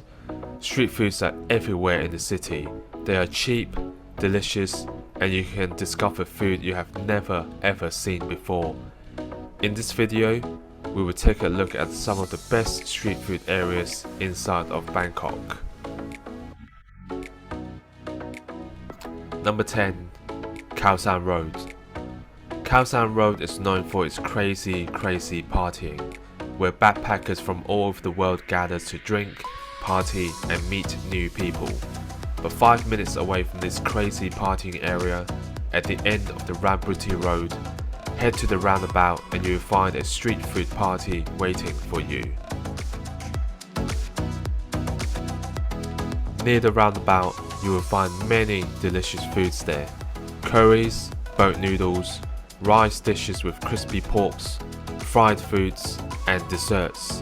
So start your Khao San Road adventure here, fill up your belly with amazing Thai street foods before getting drunk and smashed.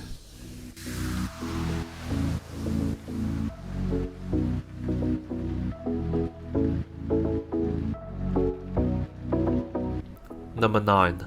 Onut. I'm a little bit biased on this one as I live in Onut myself, but this place is full of street food vendors that sells wonderful street foods in the evenings. Onut is a huge residential area, and after 5 to 6 p.m, hungry Thai workers from all over Bangkok returning home will hunt for delicious foods in this area. If you love street foods, and if you love getting a good Thai massage, then Soi 77 in Onut is a must visit. Aside from tons of wonderful street food vendors, there are over 10 massage shops in this area, where 1 hour of foot massage only costs 200 baht, which is just under 6 USD. After a good massage, head to Soi 77 and hunt for street foods such as skewers, chicken and pork rice dishes, pork sausages. These pork sausages is a must try, they are incredible. There is also a very fancy food court with a pretty good vibe where people enjoy the food whilst enjoying a few drinks.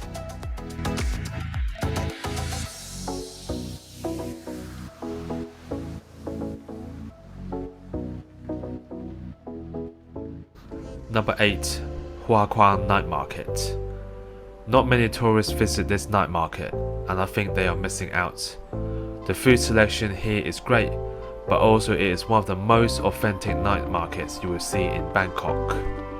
The street food vendors line up right behind a very busy road full of vehicles, and it is highly advisable to watch your back as you walk down the road scouting for foods. Aside from tasting wonderful street foods, you can check out how popular dishes like pad thai and pan-fried omelets are made on the spot. The Hua Kwang Night Market peaks in the evening at around 10 p.m. and stays open till around 12 a.m.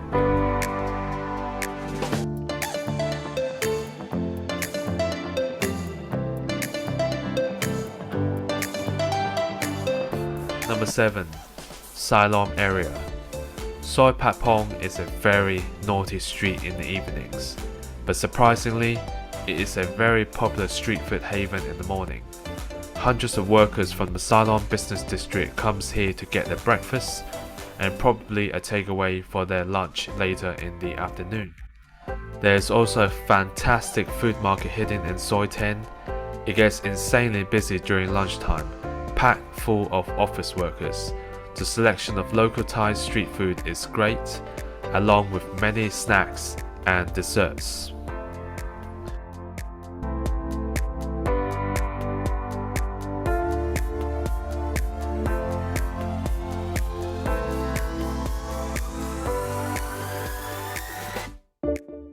Number 6. After visiting the Grand Palace, Wat Po or Wat Tarun, make your way to the Wang Lang Market. Take the ferries from the pier to head to this amazing market. There, you will find dozens of street food vendors offering traditional Thai foods.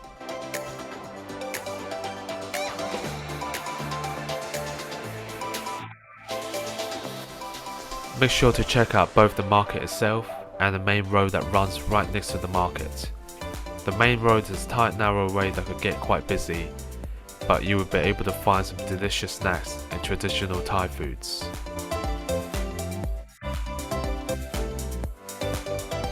There are also some really cool restaurants and cafes in the same area, where visitors can enjoy a meal whilst looking into the Chao Phraya River.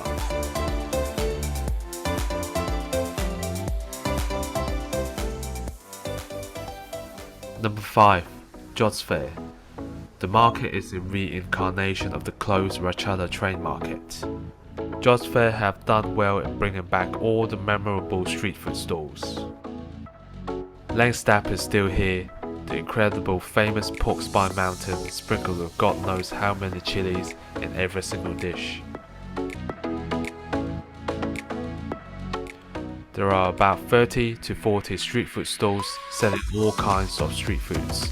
The number of tables provided, there are close to 100 street food stalls in the market. And right beside the market, a nicely designed lake area designed for people to consume them.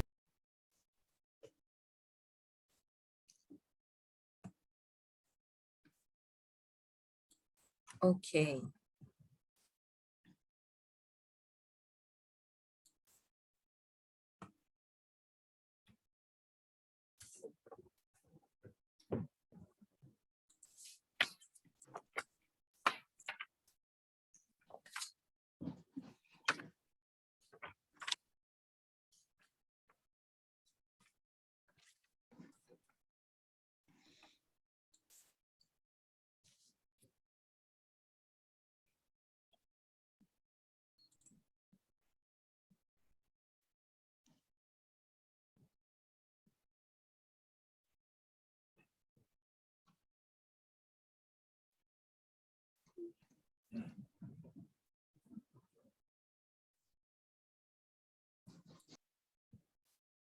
We have another 1 minute.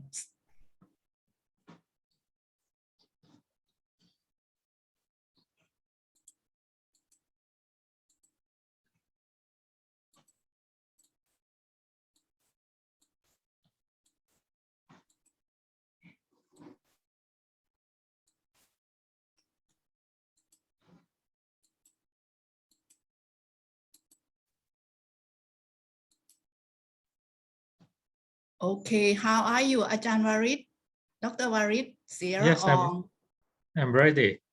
Oh, good. So I think we almost about to start.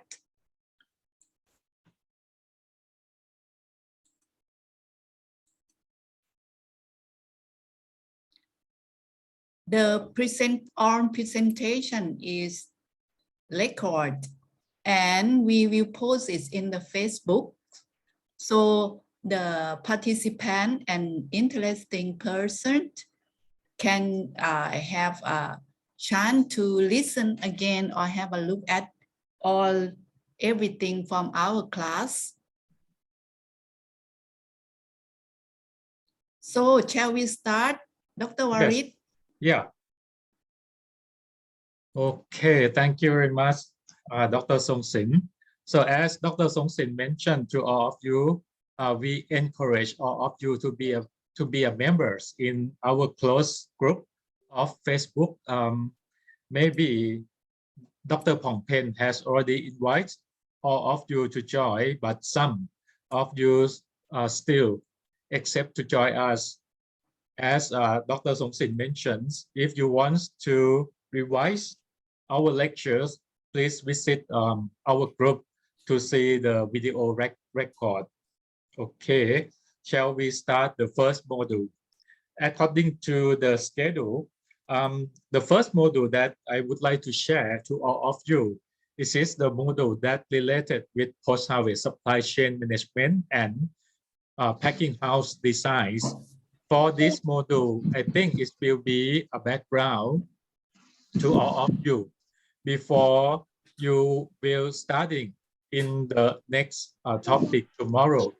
Because from tomorrow, you will know about some technology that we can prolong storage life and shelf life for fresh produce. So some of you, if you still not yet turn off your microphone, please turn off your microphone because it will disturb to other participants in this class. Okay, so as you know already, agricultural products, especially the fresh produce, is very high perishable fresh produce. And it is very easy to decay. It have a short storage life and also shelf life. And they are sensitive to low temperature, especially the tropical agricultural product. And also we face a problem about the microbial infections or contamination. And finally, it will affect to the losses in both of qualities and quantity. I think all of you know already about this point because as you present about your country report, all of you has already mentioned about these kinds of problem. So as you know the problem, how to reduce the losses problem, as I mentioned previously, the things that we should concern recently is the cold chain management, and some of you have already mentioned about this keyword before already, and also the supply chain management is another thing that we have to concern, and the last one is the logistic management. All of them, if we can combine together, we can maintain the qualities of our fresh produce. So what is the cold chains, especially the cold chain logistic? The cold chain logistic means the combinations of logistic and temperature control, especially at low temperature. So with these two keywords, we call it as a cold chain logistic. For the cold chain logistic, we apply it for foods, fruits and vegetable, beverage, and recently it is also focused on the biopharmaceutical, especially the vaccines that we got recently. It is also have to distribute by using the cold chain logistic. For the infrastructures of cold chain logistic, as you may see on this slide, for the cold chain logistic, like we should start from the pre-cooling system. This one is in case of a fresh agricultural produce. We have to use a pre-cooling system to reduce the temperature. For the details of pre-cooling, you will learn again from Dr. Apridi that she will introduce you how many techniques that we can apply to reductions of temperature for fresh produce.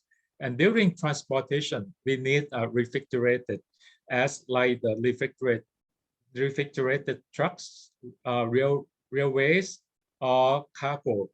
During storage, also we need the cold chains during storage. Once again, during transportation, we need the refrigerators. And then when the product sent to the end customer, so it will distribute the product like to the retail market, to the fresh market, for example. Okay, what is the problem during the cold chain logistics or cold chain management? The problem that we always face is the temperature shifts or the fluctuations of the temperature. For example, as you may see on this PowerPoint or on this slide, when we transport the produce from the field, we can reduction the temperature by using the pre-cooling techniques to reduce the temperature of our fresh produce until get to the range of temperature that we expect to store it. And then during transportation, we have to control the temperature. For example, we can use the trucks, or we can use the containers that we can control the temperature. And then here is the problem. During transportation, we always face a problem of temperature fluctuations or the temperature shift during the loadings or unloadings to warehouse. Once the fresh produce arrive to warehouse, and then we keep it in the cold room, we can control the temperatures again. And once again, during loading before the next transportation, we also sometimes found the problem of the temperature fluctuation again. In this case, you may see that the temperature is going down. It may indicate that the product that sends in this condition, this may send to the cold climate areas. For example, from Thailand to European country during the winter season. So that's why the temperatures of fresh produce going down, lower the range of the expected temperature. Okay, and then another point that have the problems about the temperature shift is during display and also during domestic refrigeration, it also may cause the temperature shift. So that's why from this slide, if we can control our cold logistic very well, we also can maintain the qualities of our fresh produce. The problem of the temperature shiftings or the temperature fluctuation is it may induce the decay of our fresh produce. Okay, so this is the some examples of the supply chains management. For example, during harvesting, and then we send the product to the pre-cooling. After that, storage for a while, and then go to the land transportations or sea transportations. Once again, go to land transportation, distribution centers, and once again, land transportation, retail store, to the consumer transportation, and to the domestic refrigeration. As you may see on this PowerPoint, I make a red asterisk on this chart. The red asterisk position is the place where the step that we cannot control the temperature. So that's why in the position of red asterisk, if we can apply the cold chain management concept, it also will maintain the qualities of our fresh produce.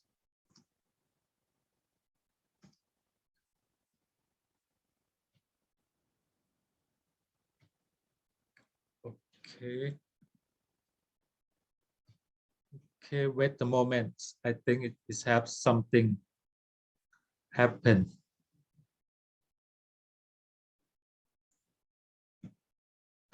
Okay, for the next example, this one is the supply chains of the strawberry fruit.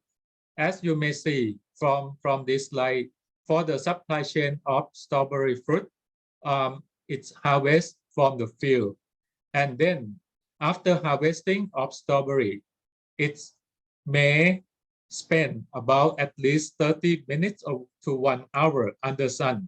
So in this condition, if we can apply the cold chain management concept, it also will maintain the qualities of the strawberry fruit. And after the fruits were exposed under sun's light, and then it will transport into the pre-cooling facility. For the strawberry, as you may know, the strawberry fruit has high respiration. The pre-cooling technique is really needs for the strawberry fruit.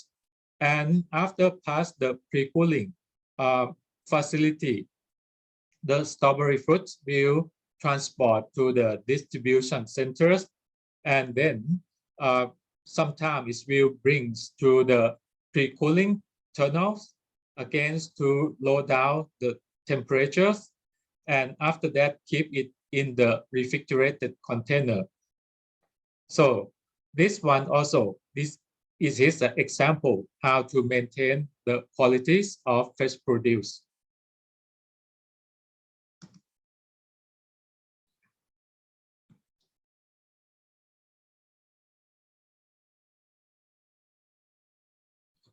Okay, my slide doesn't move.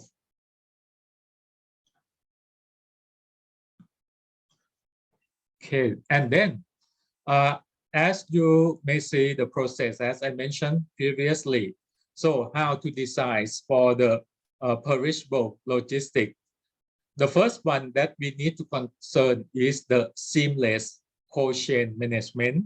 If we can manage as the seamless cold chain management, it will have no problem about the temperature shipping or temperature fluctuations during transportation. And then another point that we need to concern is the mode of travel or the mode of transportation. You have to concern how about the cost, how about the times that you want to transport your fresh produce, and how about the value. And the third thing that you need to concern with this design is the food safety. Food safety, and the fourth thing is the appropriate packaging technology. This one also I will tell you in the next modules of lecture later. And the fifth one, the technologies for monitoring during transportations in the cold chain, especially the monitorings of the temperatures, relative humidities, and also monitorings of the movements of our car or airplanes or the boats during transportation. And finally should be delivered within times.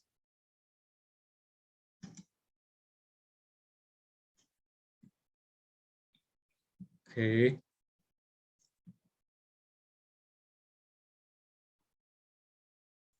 I'm not sure the slide move or not. Oh, no. I think it's have some problem. Maybe the Wi-Fi is slow. Okay. So then I will show you some information about the supply chain management of the fruits in Thailand, or for the Thai fruit. This is the examples of the supply chain management of the mango fruits in Thailand.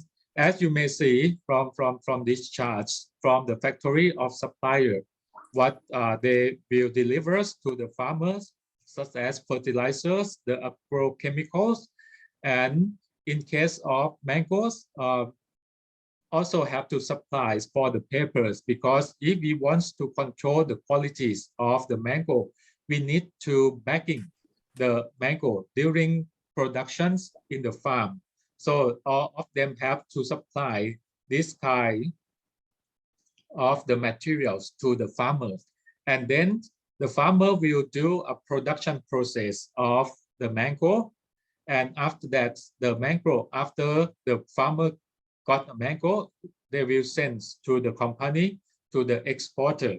And the exporter will send the product to the company. So this one, like a very, very simple supply chains that are mentioned for the stakeholders who related with these supply chains. And this one is another example in Thailand as well. This is the supply chains for the watermelon.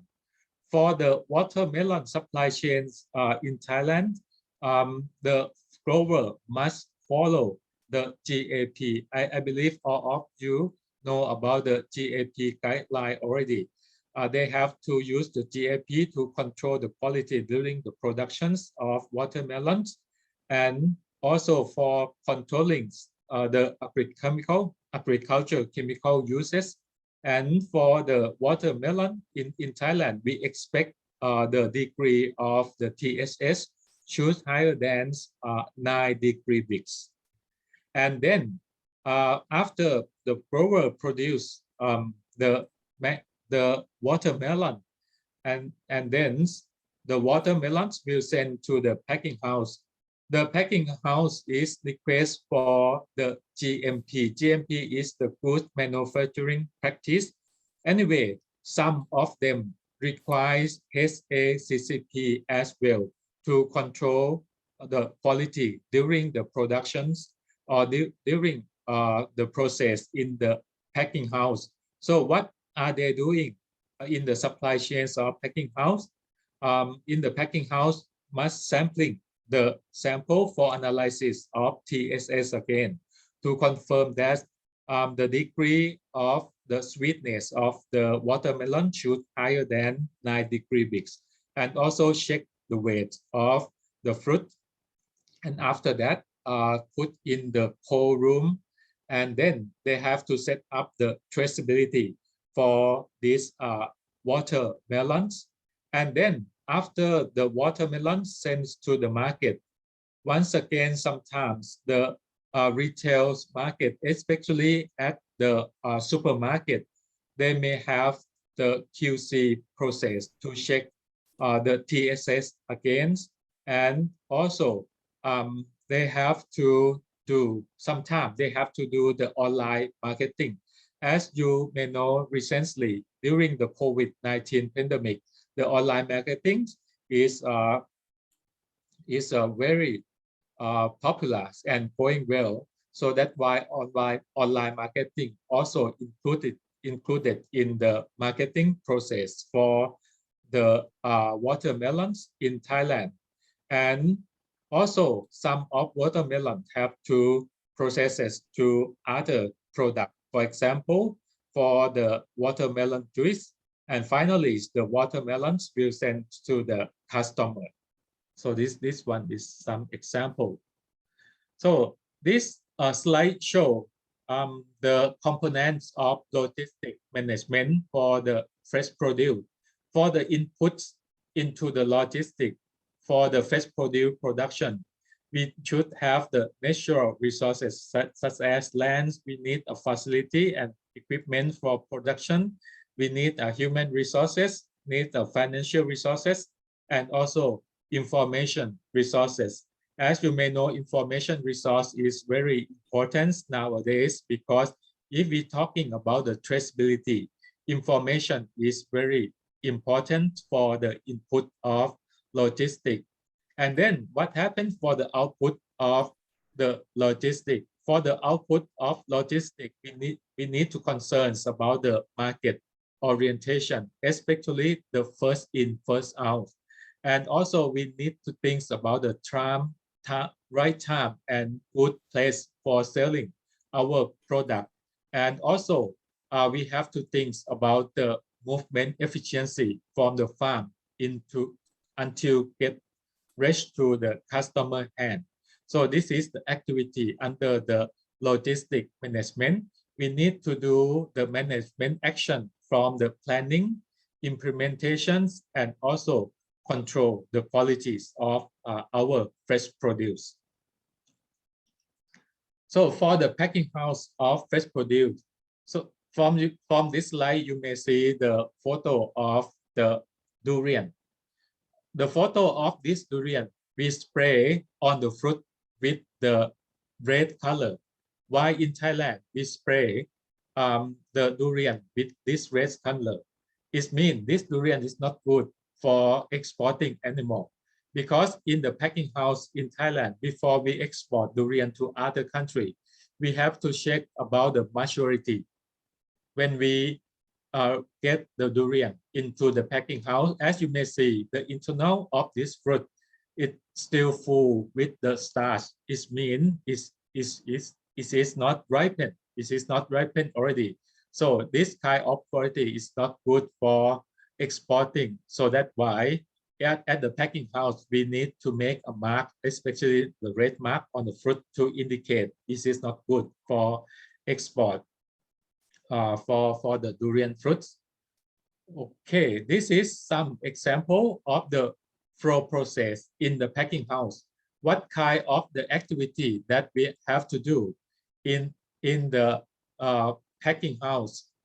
So at the packing house, once we receive the product at the packing house, we have to check the quality first, and then the product have to pass through the pre-cooling to reductions of the temperature.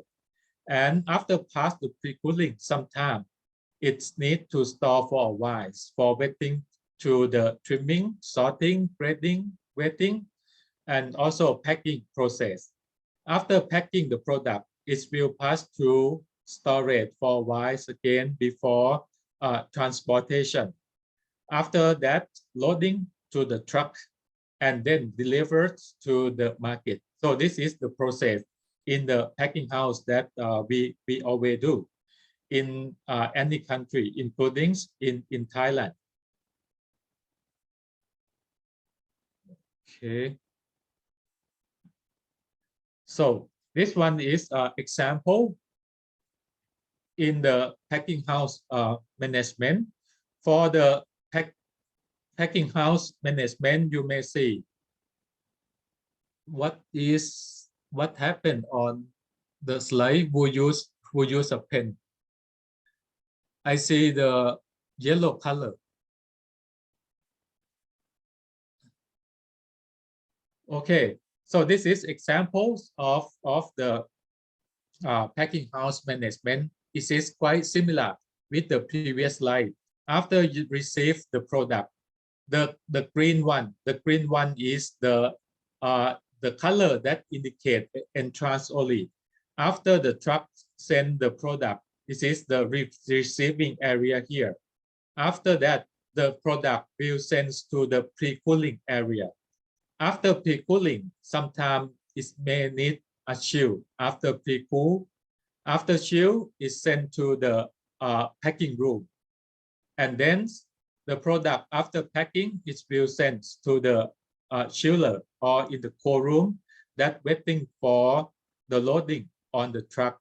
So you may see on the yellow label, it is for exit only. From the chill room is sent to the loading area. The loading area have a yellow door that sent to the truck. So this one is the simple packing house management.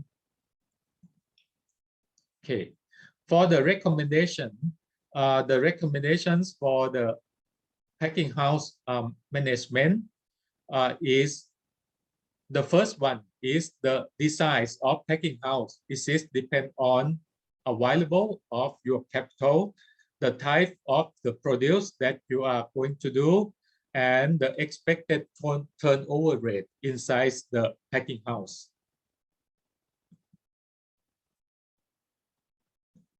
Okay, it doesn't move.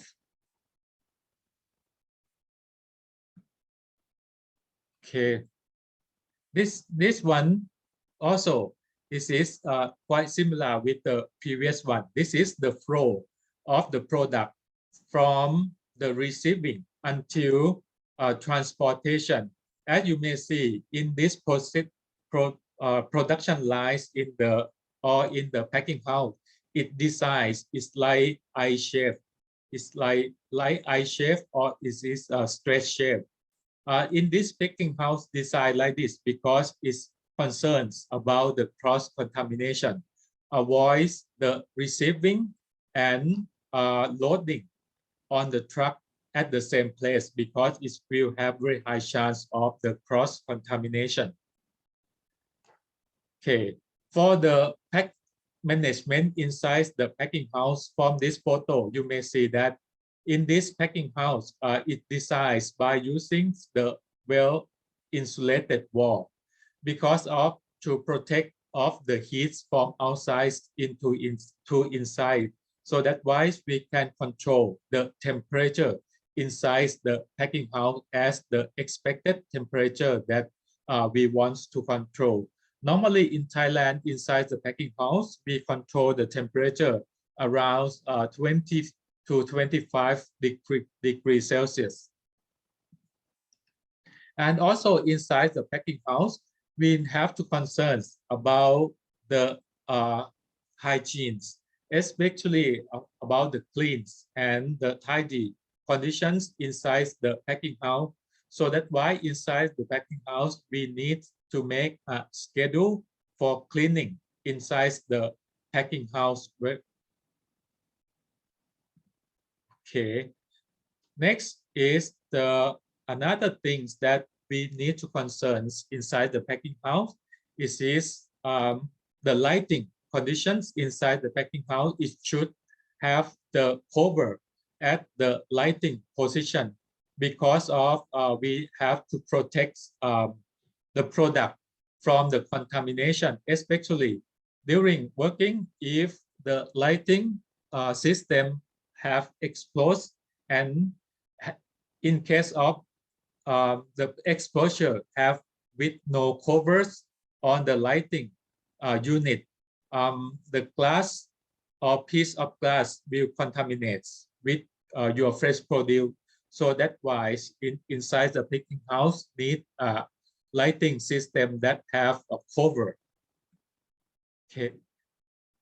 Another things that we need to concern inside the packing house is the curtains. Especially, we can use the plastic curtains like this, or we can use like the automatic curtain like this. Why we need the curtain like this? Because we need to control the temperature inside the packing house to reductions the fluctuations of the temperature inside.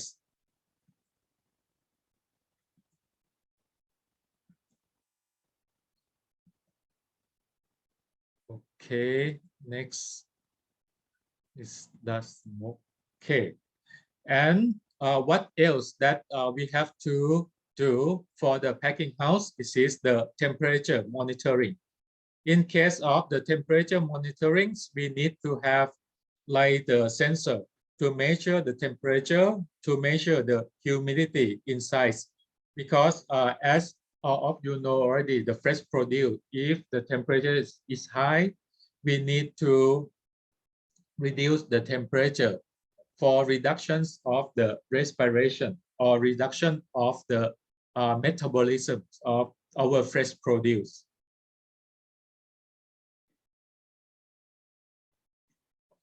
Okay. Please wait a moment. It does move again.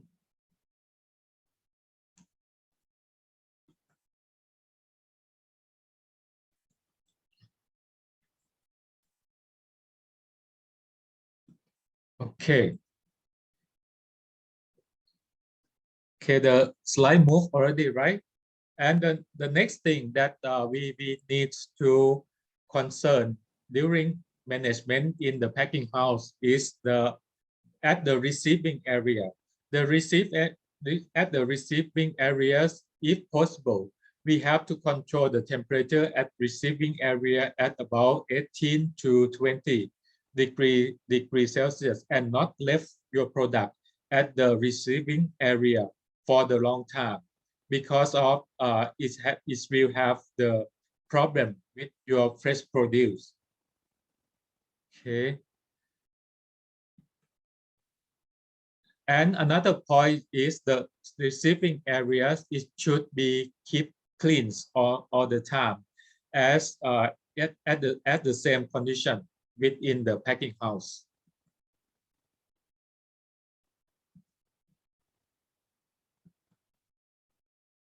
May I stop sharing a little bit? I think it's have some technical problem.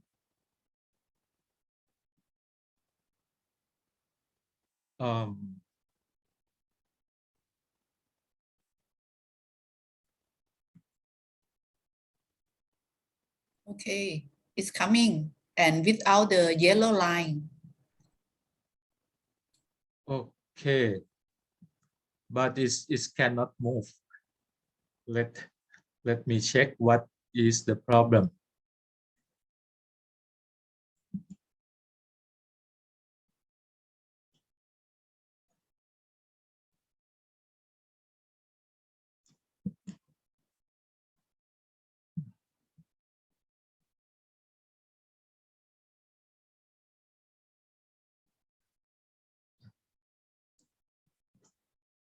Can you see the slide?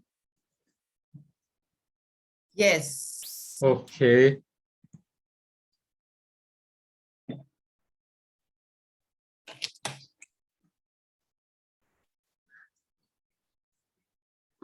Okay, for the pre-cooling, as I mentioned, Dr. Apridis will teach you about the pre-cooling. As you may know already, the pre-cooling we need it because we need to remove a few heats from products before packing. For the packing rooms, what we have to do in the packing room, the first thing is the persons who works in the packing room should wear PPE, and also they should wash their hands before working, and during working in the packing rooms, the clean working table is really neat, and also the knife and all of instrument that you use in the packing room, it should be sanitized. And then the vegetable that move inside packing room should move with care because of the mechanical injury may happen during working, and also you have to select the vegetable for suitable size. It depends on what kind of product that you produce, and then pass through the trimming, sorting, and weighting for the vegetable, pack, and then go to the packing with the appropriate packaging, or by using the appropriate packing machines, and then checks the qualities of the vegetable after seal. After that, put in the basket or plastic container before keep it in the cold storage that waiting for the transportation. Okay. For the next things that we have to concern in the packing rooms, this is the temperature control at about 15 to 20 degrees Celsius, and also control the relative humidity at about 80 to 95% relative humidities, and all of equipments that used in the packing room should made by the stainless steel, especially the stainless steel. For the food grade stainless steel, use a sharp knife to reduce the bruise at the cutting surface of the fresh produce. Okay.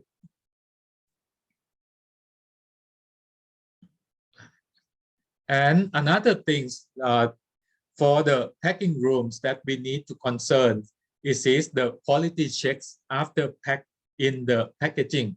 So what kind of quality checks that we really need to do is how about the weights per packaging? How about the quantities and qualities of the produce after packing? And then another things that we have to concerns about after packing is the label. So what kinds of labels that we have to put the labels of the trademark, and also the label that indicate, for example, indicate the source of the producers, the harvesting dates, the packing dates, and how about the weight and the grade of the product, how about the size of product in the in the box or in the container. Another point in the packing house is the chiller. For the chiller, we need to control the temperatures of the chillers because of we need to keep the temperature inside the cold room at low temperature, especially at the level that's suitable or the optimum temperatures for our product. And also we have concerns about the uniforms of air distribution inside the cold room. Inside the cold room, every point inside the cold room should have the same temperature. So it's real if the temperature inside the room at each point have the same temperature, it means that the distributions of the air inside this room is very well. As I mentioned previously, we need to control the temperatures at low temperature because we want to retard or inhibit of undesirable metabolics that leading to the decay and deteriorations of our fresh produce. So this is the model of air movement. Maybe you can see it later. Okay, for the chiller also, as I mentioned previously, the temperature control is very, very important. We need to control the temperature at the optimum temperature for each kind of product. And also, we need to put the product on the pallets to avoid our containers or packaging put directly on the ground or on the floor. Okay. For the management inside the cold room or inside the chiller, we need to use the concept of first in, first out like this. And another thing that we need to concern about the product that we put in the cold room. If the product is sensitive to the ethylene, we need to separate the product. For example, the product of high ethylene production and the product of ethylene sensitive. We need to separate them in different cold room. Otherwise, the ethylene from the high ethylene production product will induce the decay and deterioration of the ethylene sensitive product. Okay. The next step for the cold rooms or the packing house management is the loading area. For after we keep our product in the cold room that waiting for transportation, we need to control the temperature during the loading area as well. For the loading area, the recommendation of temperature is about 18 to 23 degrees Celsius. And before loading up your product on the trucks or on the container, we need to clean inside the containers by using the detergents to make sure that they have no fungi contamination inside the trucks or inside the container. And after that, start to loading the fresh produce. For the recommendations of loading the fresh produce into the container should do within 30 minutes to reduce the temperature fluctuations after move from the cold room to the loading areas and to the container. Okay, so this is the guideline for monitoring and maintain the qualities of the fresh produce. So the key point is we need to focus on the temperatures and humidity that we need to maintain the qualities of our fresh produce. And also we need to do a record of both temperatures and humidities all the times. Okay. The next step that we need to concern for the management in the supply chain and our packing house is the sanitation and also personal hygiene. For the workers, they should wear the PPE all the time and also need to wear hairnets, face masks, and wear the gloves, especially during the COVID-19 pandemic. So this one is very, very important for the workers who works in the packing house. And also the program for washing their hands also really needs. For packing house, maybe the recommendation is every 30 minutes, the workers should wash their hand. And also the packing house also should have the good hygiene, especially for the worker inside the working house. They should pass the training program, especially on the hygiene and also for the sanitation practice inside the packing house.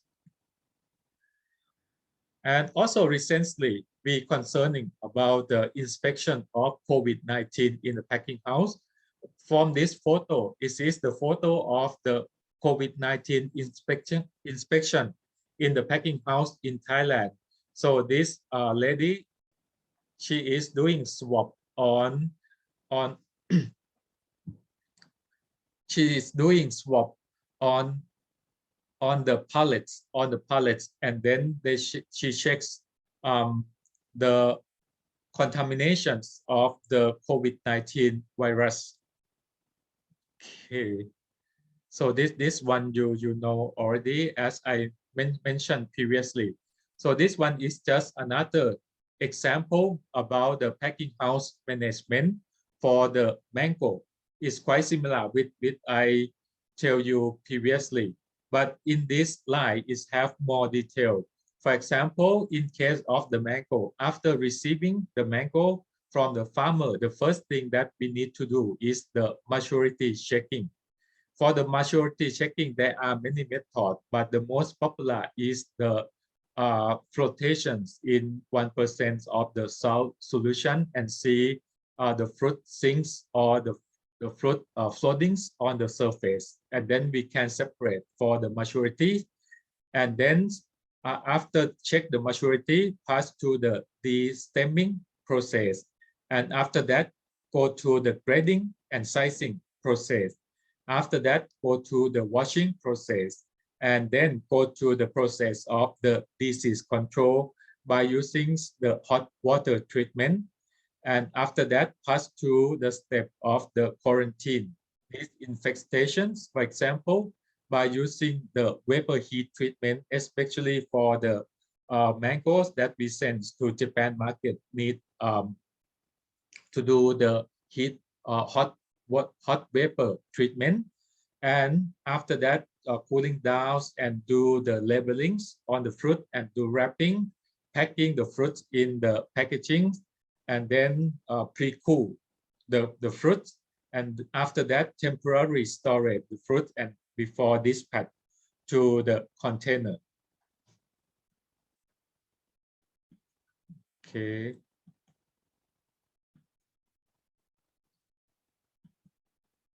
It doesn't move again. Okay. This is examples of the packing house designs. As you may see on this slide, there are two designs of packing house. On your left hand side, this is the straight line from the receiving until the loading. And on your right hand side, this is the U shape from receiving area until go to the dispatch area. So as you may see, they try to design like this because to avoid the cross contamination of product from the receiving and at the dispatch area. It depends on you how much of space that you have. If you have a lot of space, you can decide like a straight line like this. If you have a small space, you can decide as the U shape like this. Anyway, for the U shape, please be careful about the receiving area and the dispatch area. Should separate these 2 points. Okay. And another things that I would like to give you information is the adaptations of the packing house for food safety and security. This is the example information from Thailand, how Thailand adapt the packing house for fresh produce for exporting during the COVID-19 situation. So in Thailand, Department of Agriculture just launched the guidelines for the farmer, how they do during the COVID-19 pandemic. We call this guideline is GAP plus. GAP plus. Actually, the farmer, they have the GAP already, but during the COVID-19 pandemic, we have the GAP plus. This GAP plus just launched in the early of this month, in January of this month. So that's why they still have no English version. It still have only Thai version. Anyway, I will try to tell you step by step. The first thing that we have to do inside the farm is, at the gate of the farm, we need to put a label like this to notify no entry signs for the people who are not related with the activity inside this farm. And for the people who work inside the farm, they have to check the COVID-19 infections by using ATK kit weekly. And every day, the workers, they have to check body temperature. If the body temperature higher than 37.5 degrees Celsius, they will never let to enter inside the farms or to the orchard. So this is the things that the orchard do for controlling the people who working inside the farm.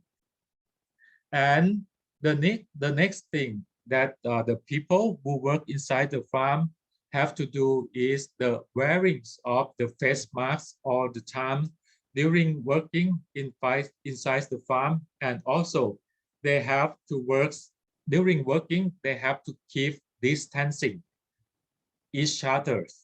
And also before working inside the farm, hand washing is highly recommended before working. And the next thing that the people or workers who work inside the farm have to concern is about the personal hygiene.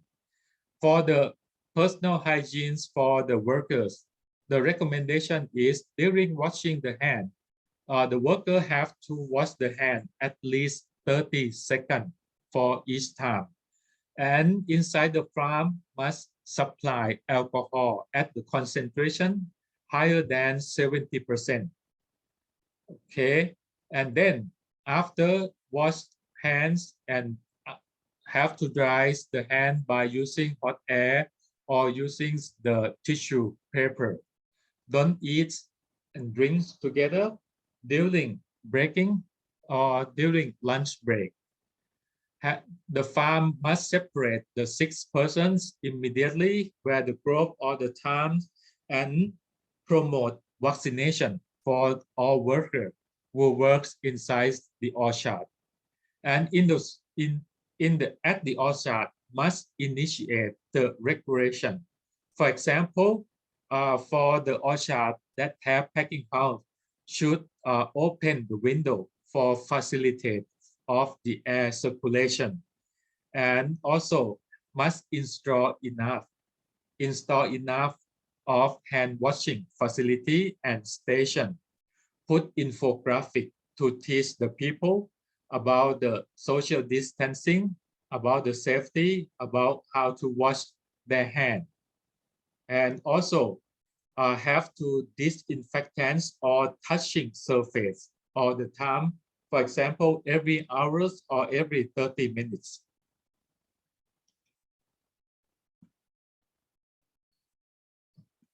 Okay. Starts move again.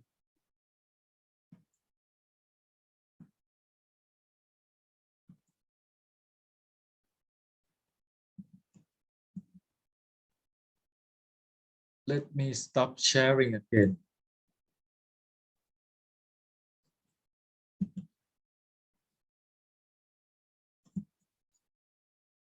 Okay, I will share again.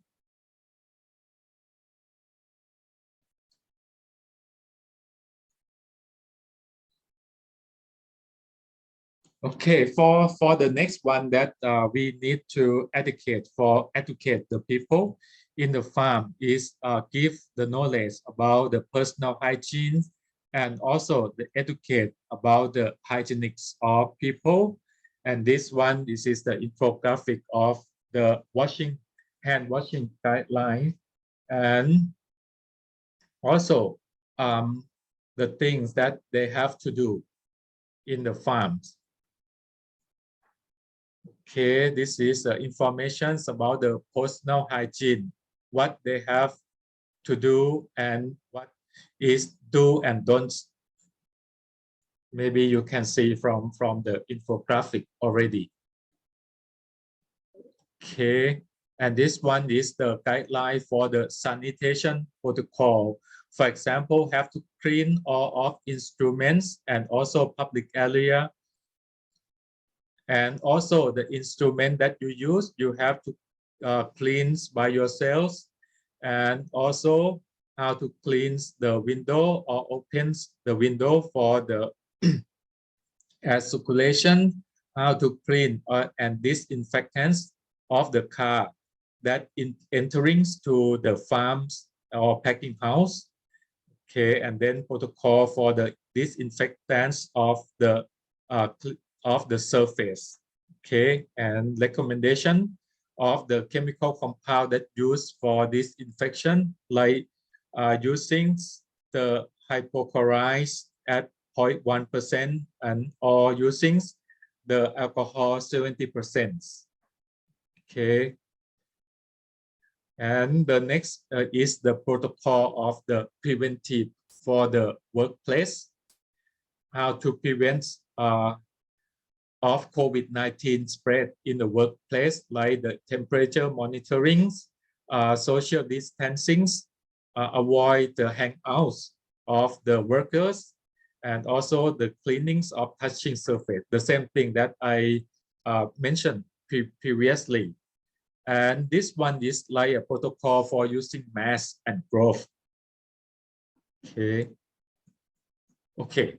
And another guidelines that Thai government just launched for the packing house in 2022 as well. It is we call it is the GMP plus. For the farm, it is a GAP plus. For the packing house, it is the GMP plus. So what we have to do for the GMP plus?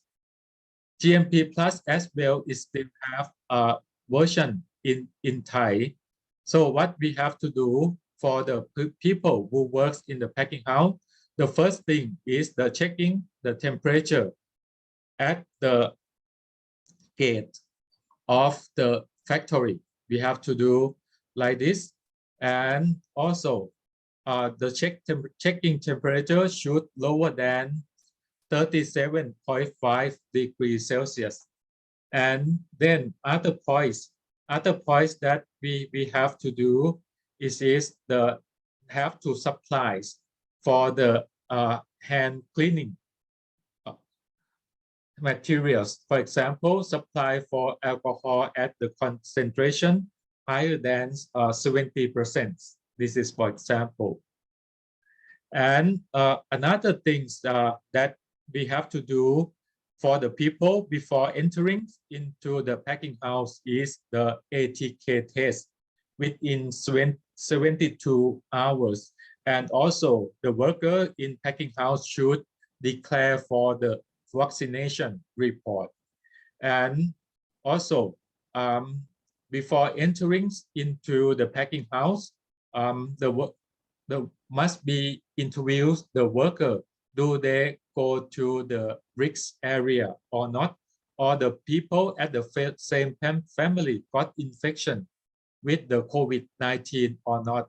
If they went to the risk area or the people in the same family got infections of COVID-19, they will not allowed to entering to the packing house. They have to separate themselves. Okay. Next one is the management in the fruit receiving area. At the fruit receiving areas, all of the trucks must be full cover with canvas from the farm until arrive to packing house. And before open the canvas, the trucks must be sprayed with the detergent, especially the detergent that declare as the food grade. And the next thing that we need to concern is the farm that we got the product must be certified with the GAP, especially GAP plus, that facilitate for exporting. Okay, another point, this is the prevention control of the entering to packing area. So what we have to control before the worker entering to packing area, once again, have to measure the body temperature, have to disinfections by alcohol 70%, wash the hands or wash the hand, dry the hands, and once again, risk evaluation. And after that, for the quality control for the incoming of fresh produce, as I mentioned already, the incoming of fresh produce, we have to spray with the detergents that are declared for the food grade to eliminate the residue or the chance of the COVID-19 residue. Okay. And all worker must pass a training course, especially the training course in COVID-19 production standard of agricultural product, and also record a personal training information. Okay, and all worker must pass ATK test every week, while outsourced persons must show a negative results of ATK test within 74 hours. Okay. Okay. For the workers inside the packing house, for the worker inside the packing house, the person in charge of the quality control must control the hygienics in the packing house. So what kinds of the item that we need to concern? The first one is about health report. Second one, sickness report. The third one is the COVID-19 vaccination report, body temperature report, COVID-19 infection report, risk assessment report, the family member who infected COVID-19 report, and also personal information record. So this is the thing that's the QC people who work in packing house must be concerned. Okay, for the sanitation in the production plant, I think the time nearly up. I have another few 2 minutes. So we need to do sanitation for the floor instruments with 500 to 1000 ppm of chlorine or 6% of the H2O2 for 10 to 30 minutes, and then the container have to clean with the food grade antimicrobial agents, such as we can use the alcohol at concentration higher than 70%. This is for example, or we can use H2O2 at the concentration of the 0.5%. Okay, and during workings inside the packing house must once again concerns about the social distancing. Okay, and this one is recommendations for resting area and the toilet have to make a cleaning schedule and a record for the cleaning practice of the workers within the packing house. And also inside the packing house must prepare enough quantities of face masks, hair cover nets, and the glove, and also alcohol spray. Okay, and also we need to have a plan in case of a found of infected person.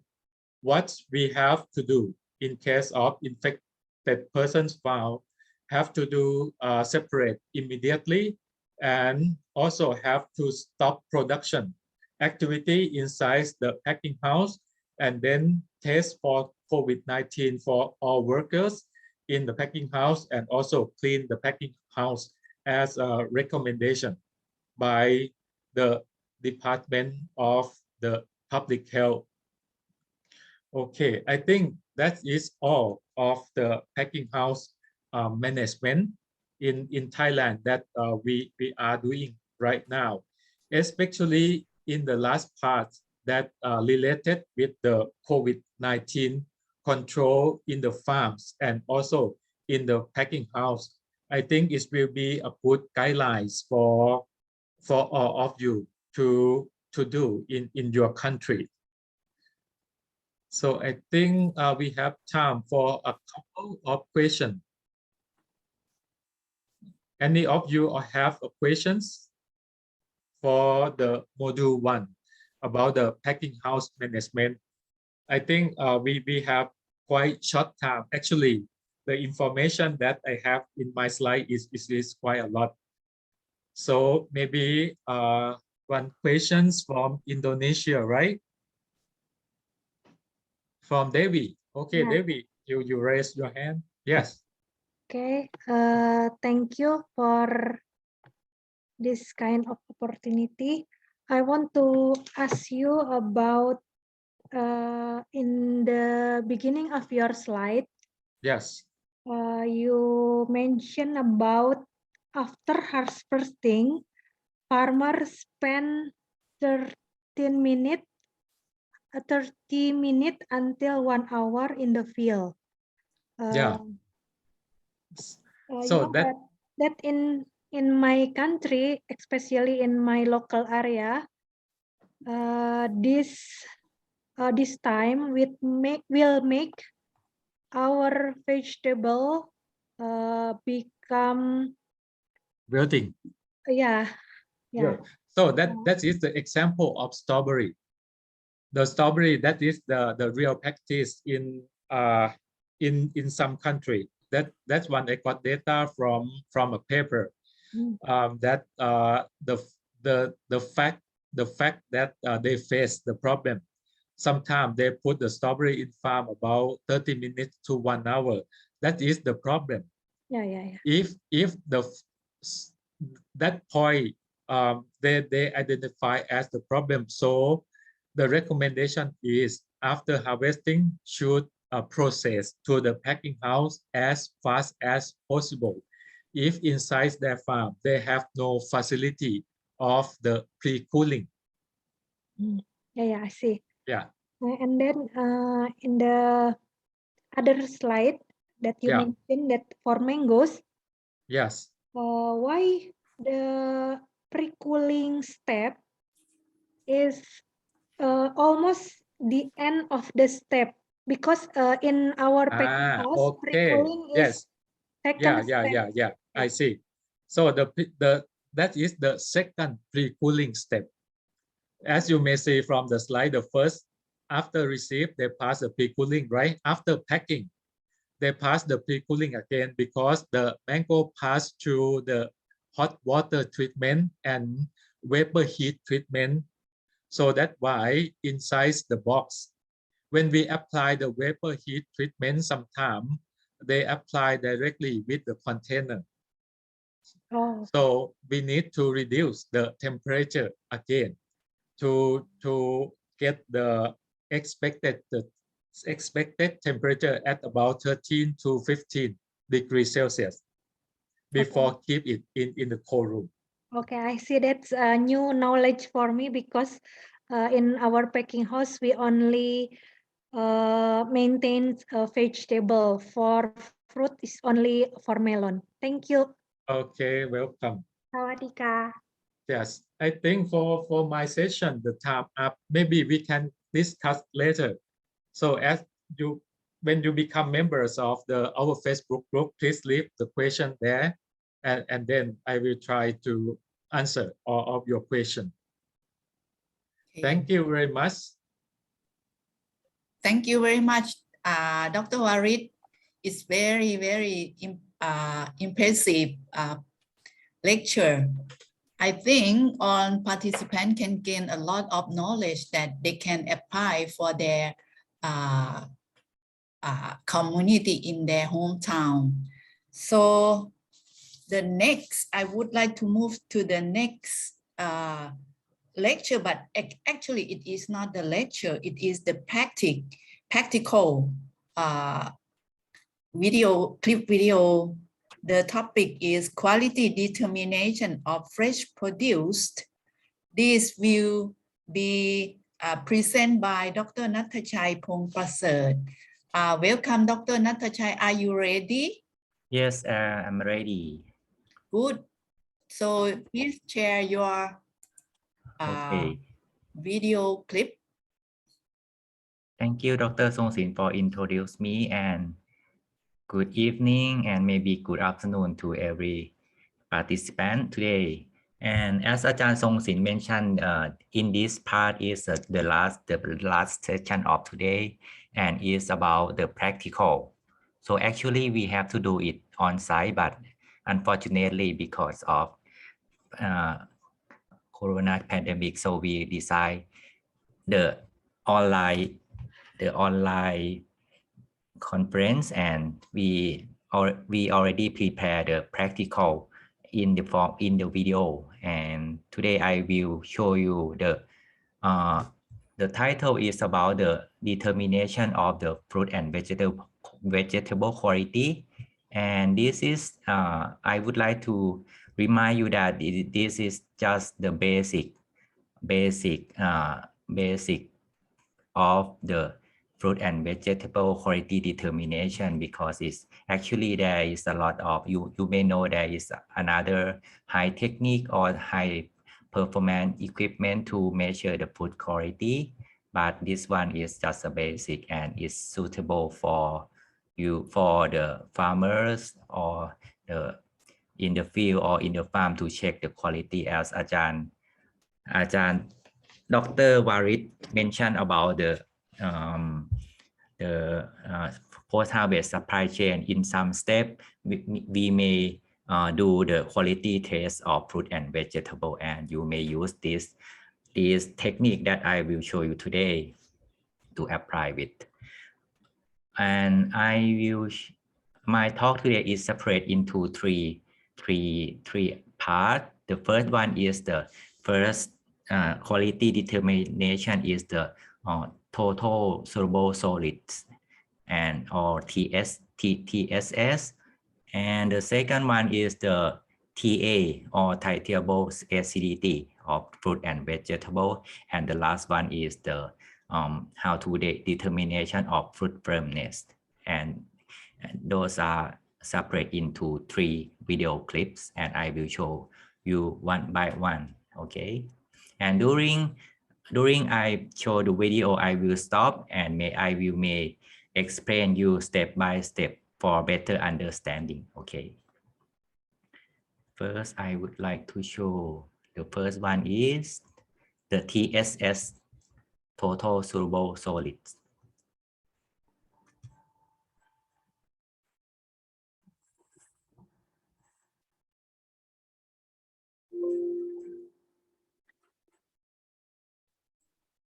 The sound haven't come yet. Oh, sorry, no sound. Sorry. I forgot to include the sound. Okay. Okay, done. Good.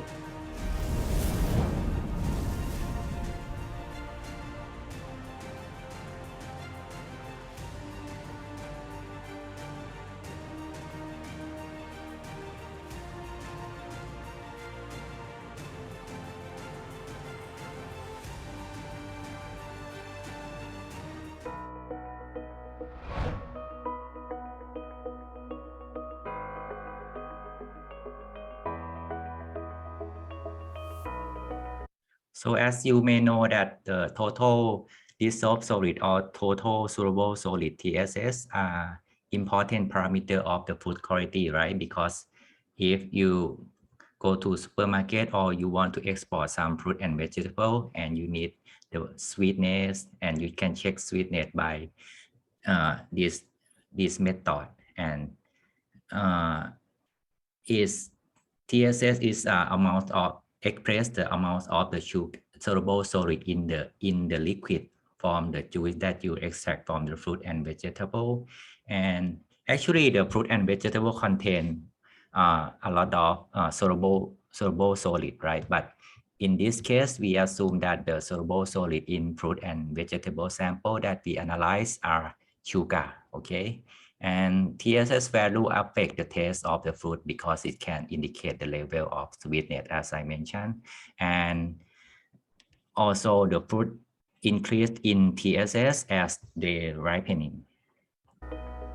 And to determine the total soluble solid, we use the equipment, for example, that I will show you today.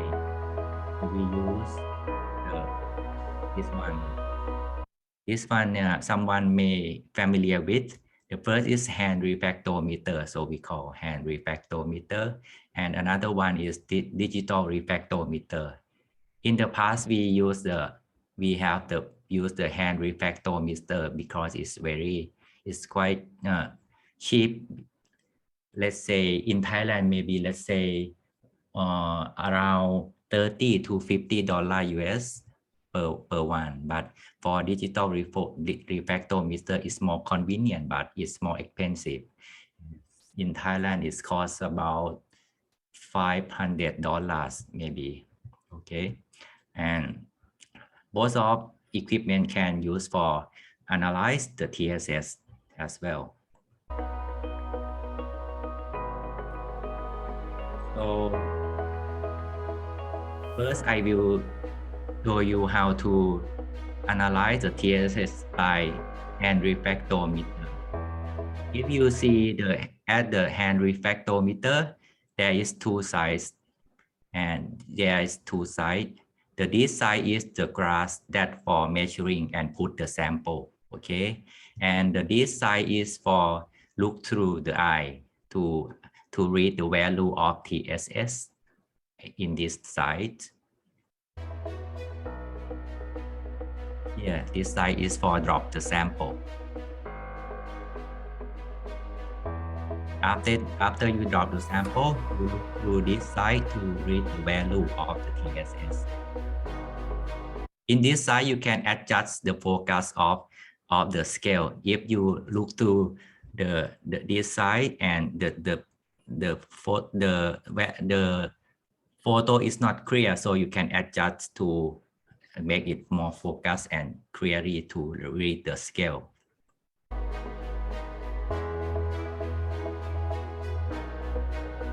And you may notice this part.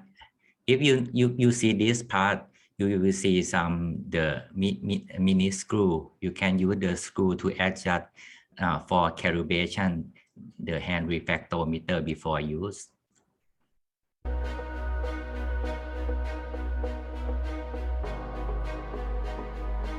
And this is just explain the basic principle of refractometer.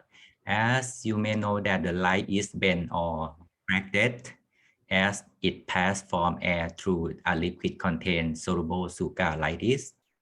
So if in the solution have more higher total soluble solid, it can reflect more reflection. But if in the solution have low TSS, the reflection is also will be low. So that's why we call this equipment is a refractometer. Okay.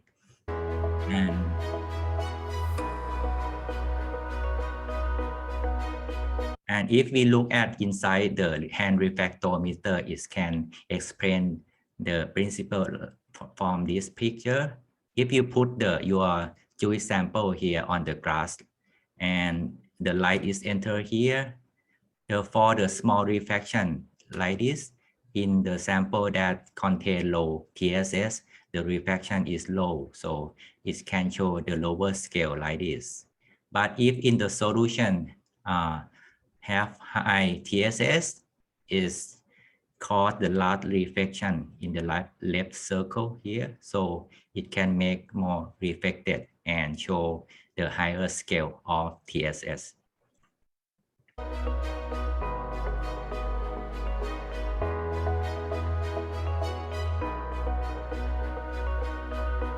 And now we start to measuring the wood sample.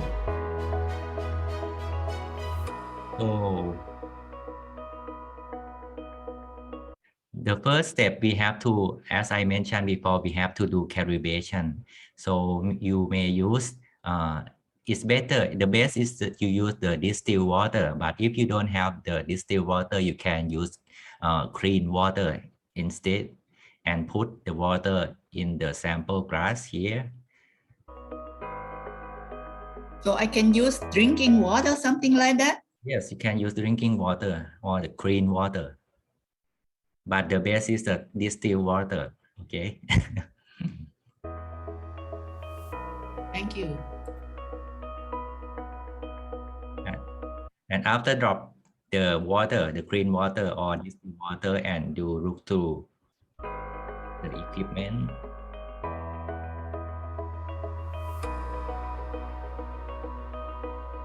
Okay, and you see, if you see the scale is start at the 0, it means your hand refractometer are already calibrated. But if not, for example, is higher than 0, you can adjust at the screw to calibrate your hand refractometer before analyze the sample.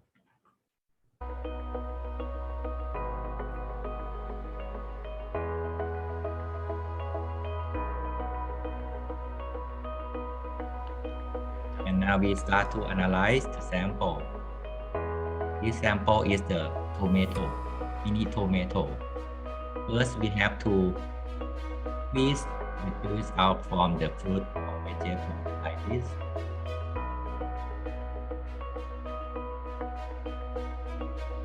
And please beware the seed or the fresh into your sample because it may interfere with the analysis.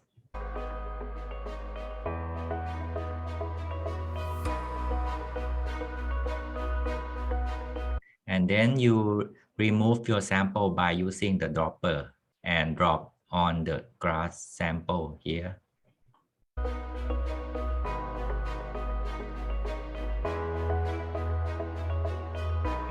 And then slightly cross the glass and gently, because it can remove the air bubble during close the cover.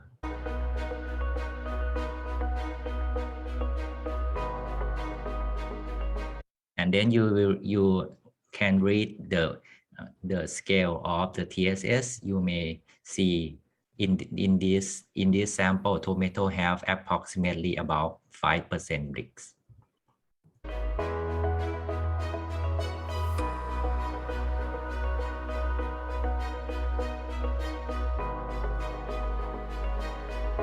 And before go to another sample, you have to rinse with the clean water.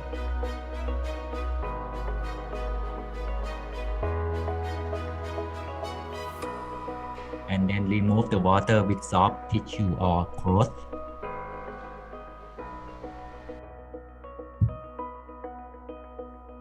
And now we go to another sample for the vegetable in this video. I choose the celery.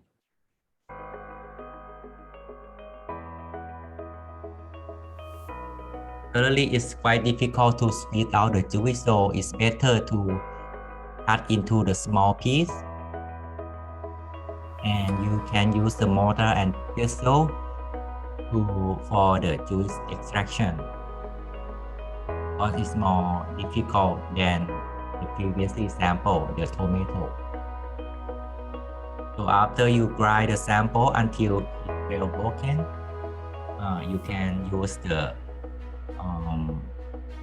cloth to squeeze out the juice from the celery.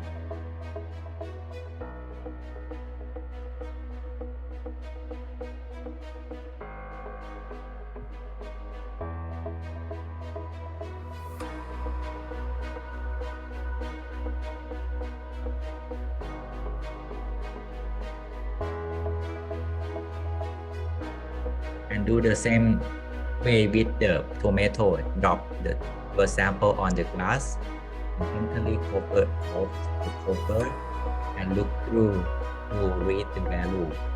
And you can see the celery have approximately 5% bricks, the same as the tomato.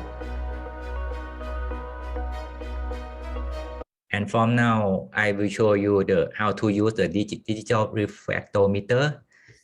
You will notice that it's more convenient to read the value because it can show you in the digital. In the digital, no need to read from the scale as the hand refractometer.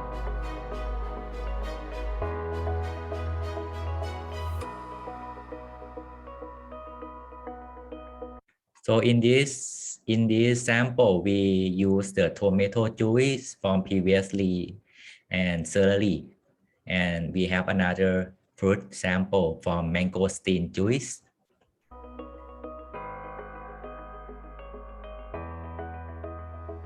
And the same as a hand refractometer, before use, we have to do calibration again. So we use the clean water or drinking water, and drop the water to this one, and drop the water in this part sample, and you press the zero here, the zero button to calibrate your digital refractometer.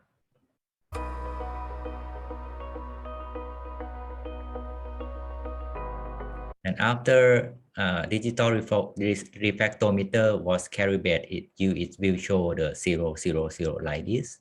And now it starts to measure the sample. The first one is the juice, the tomato juice. You can see it show here is the value of the percent brick is more accuracy because it can report as the 5.1% brick.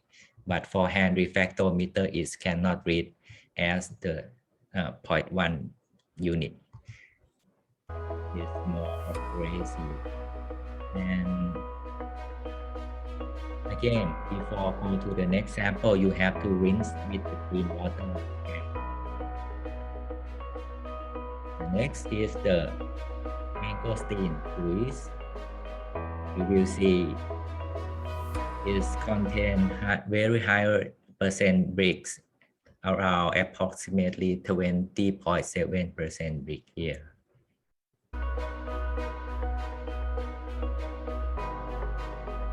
And again, rinse with the clean water before next sample.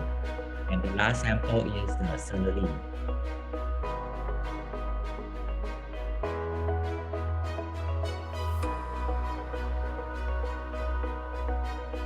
And you will see the celery contain approximately 4.6% bricks. Okay, this is how to measure the TSS by using hand refractometer and digital refractometer. So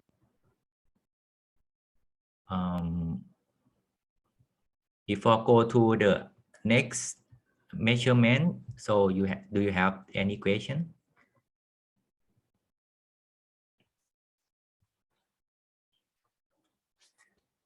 Okay, if you have no question, may I pass to the next? Oh, there is one person. Davy, what is your question? One question from you.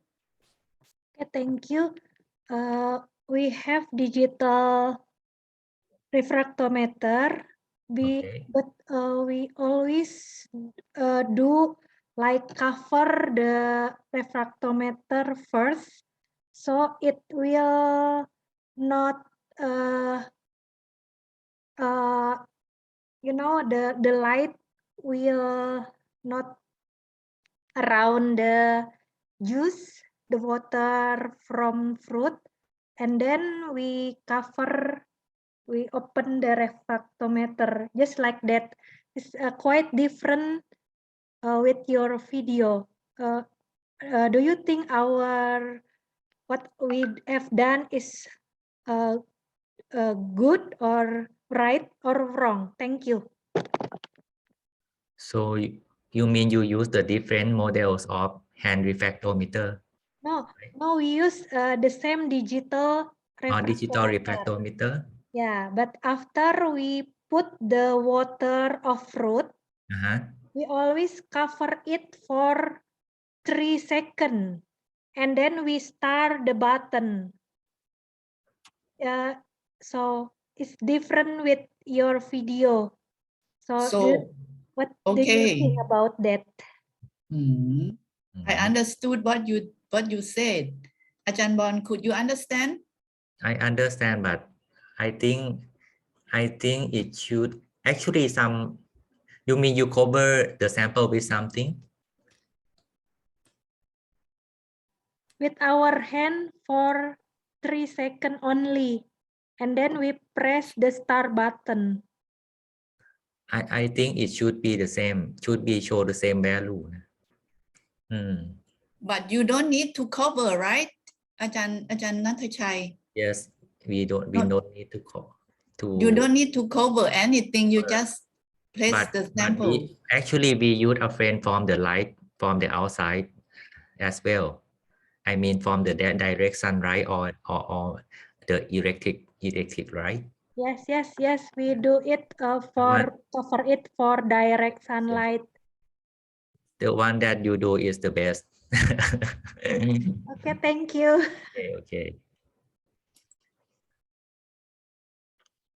Okay, may I pass to the next? No, Ajahn Nathachai, there is some question in the chat box. So the question is, what about dry samples with very less juice content? Okay, it's a good question.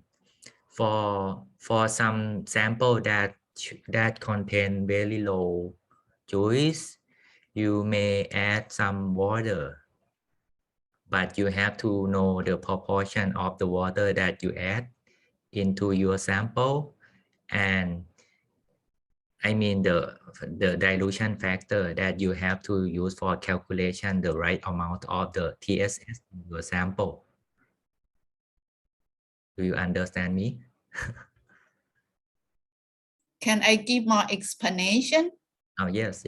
Thank you. For example, if you have 1 gram of the sample and then you add 5 ml of the water, then you can calculate for 1 gram that how much it have. So on sample, you need to use that ratio. Do you understand? Ramo, right?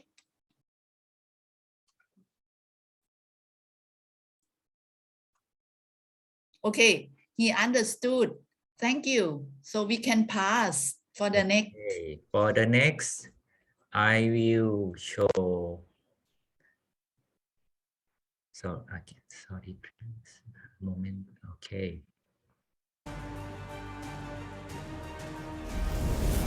The next is the determination of TA, titratable acidity.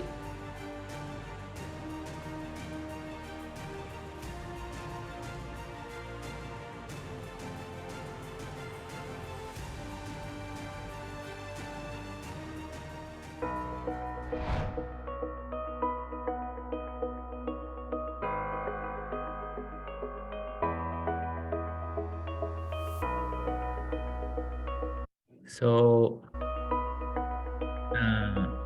as some you may know, titrable acidity is a total amount of the acid in the fruit or in the sample that you want to have.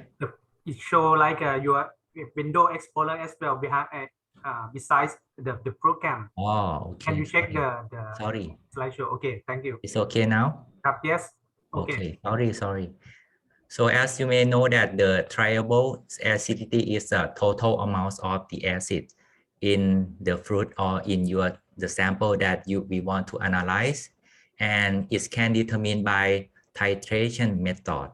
Okay, and usually we use the sodium hydroxide as the standard solution for titration, or we call titrant. And titrable acidity is determined by neutralizing the acid that present in your sample, and you know the weight or the volume of your sample and we bring the sample titrate with the sodium hydroxide until the endpoint of titration, and the endpoint of titration is usually either a target pH, or we notice by the color change of the pH sensitive dye. Typically we use phenolphthaleins, or sometimes we can use the bromtrimon blue. You can use both of the dye, but in this video I will show you how to titrate with using phenolphthalein. And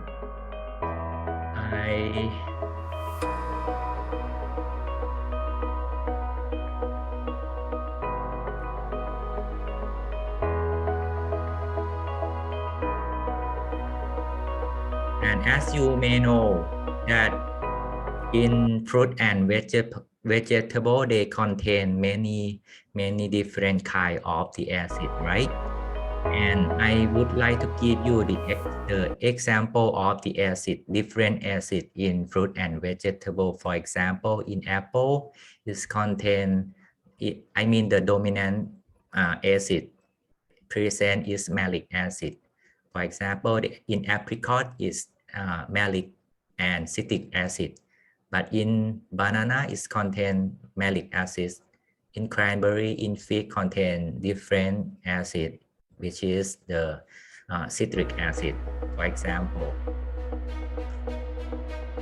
Or in vegetable, in beans contain citric acid, but in broccoli contain malic acid, for example. And also in different vegetable contain different kind of the acid. And the next I will show you how to analyze the TA. Before that, I would like to introduce the equipment that we have to use. The first one is very important. We have to use the burette, and we may use the conical flask and distilled water. And as you can you remember the standard solution in this one, we use 0.1 normal sodium hydroxide, and we have to use the dye 1% of phenolphthalein, the funnel, glass pipette, and pipette rubber. This is all the equipment that we have to use for analyze TA.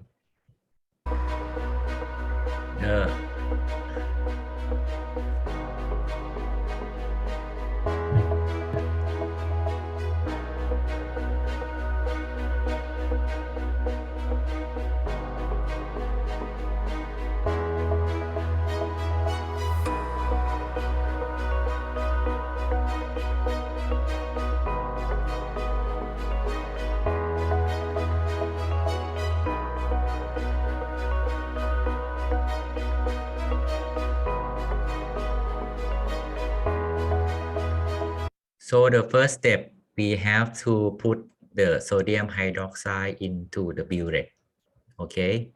And before put the sodium hydroxide, please beware, don't forget to close the stop cock first.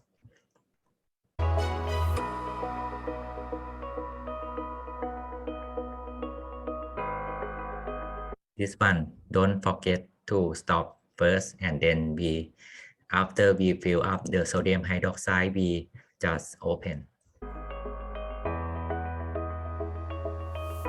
Sometimes there are some bubbles stuck here, so we have to remove the bubble first by open the stopcock and let the sodium hydroxide out.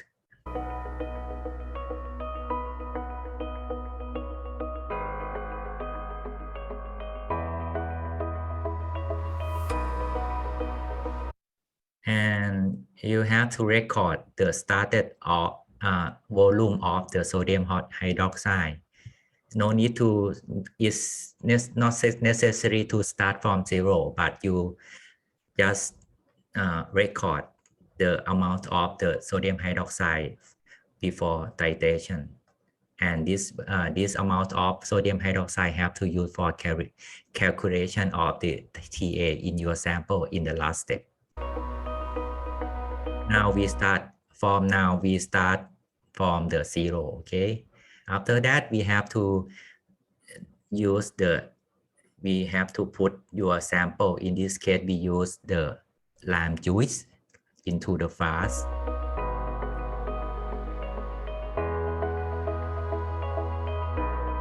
And you have to know the amount of the juice that you use for titration.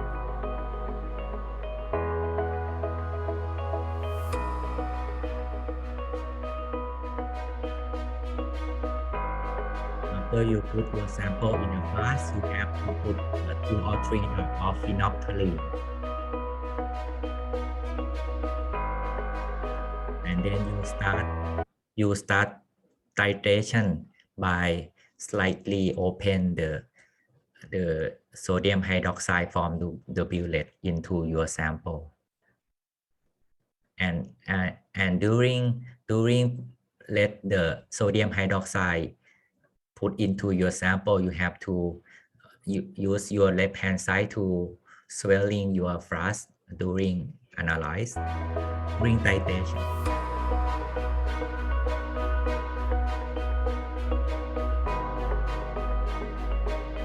And do continuously until at the end point of titration.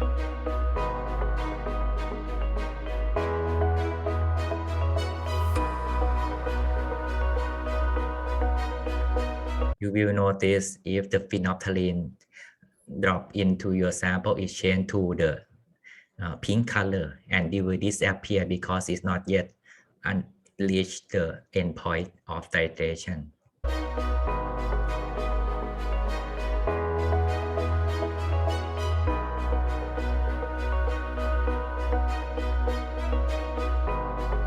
So if the end reach to the end point of titration, is the pink color will not disappear like this.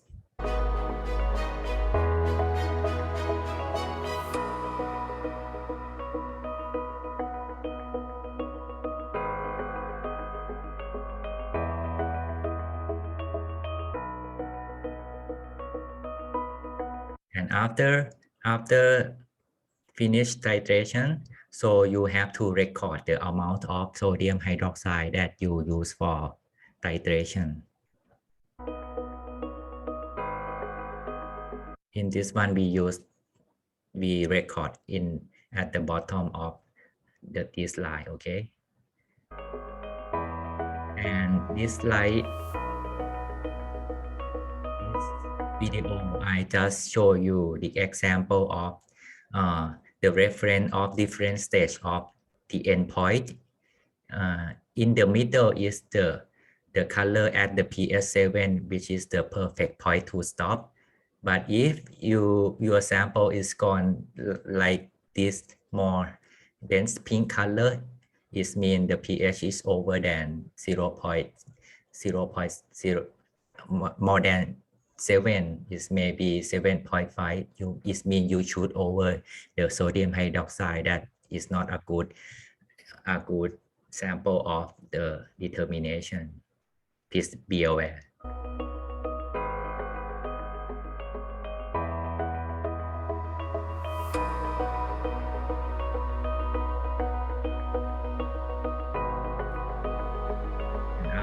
got the value from titration, you have to use the value to calculate the amount of the titratable acidity in form of the percent. For example, we use this formula. This one is the ml of sodium hydroxide that we use to titration. In this sample, we use 69.8 ml. Okay, and N or normal of sodium hydroxide that we use, as I show you in the first, we use 0.1 normal of sodium hydroxide. Okay, and this is the amount of the sample that we use to titration. In this case is the lime juice that we use, for example, we use 5 milliliter, and this one is the milligram equivalent weight of the acid that we want to analyze. In this case, in lime juice, the acid, the main acid in the lime juice is citric acid, so we choose the this value, the milligram equivalent of the citric acid, 0.064 in this formula, and all multiplied by 100, and then we calculate and show that you can see the lime juice has around approximately around 8.93% titratable acidity or percent acid. Okay. But if your sample contain another acid, you have to change the MEQ here in this. For example, for malic acid, you have to use 0.067 instead of 0.064.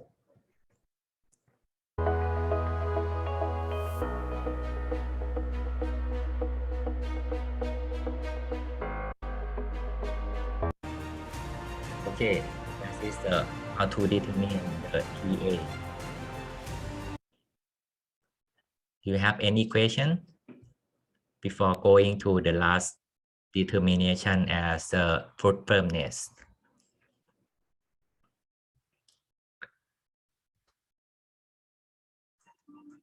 Or you can leave in the chat box again.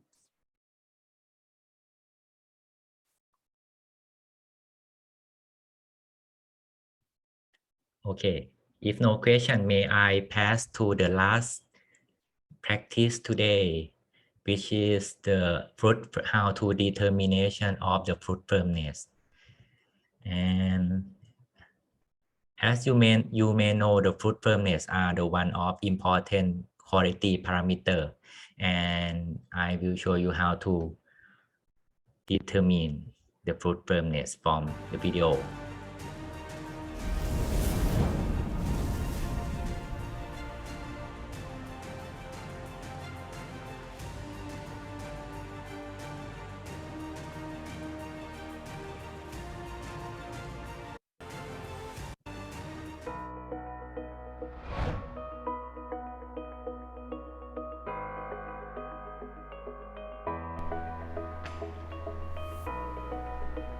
For the fruit firmness, we can analyze with equipment. So actually, the fruit firmness give us the indication of the ripeness, right? When fruit have ripened, they will show the lower fruit firmness, lower than when they not yet ripened.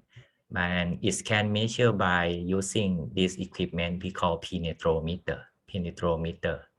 And this penetrometer can measure the hardness of the fruit sample, and by measuring the force required to push a puncture tip, this is a puncture tip into the fruit and vegetable, and this equipment will show the force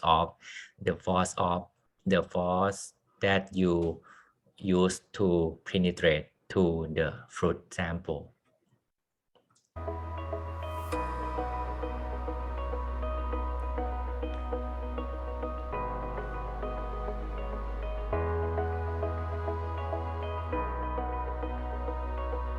So in the box, if you unbox the penetrometer, you will find this one, the penetrometer, and you may find the puncture. We have two different size of the puncture, 11 millimeter and 8 millimeter puncture.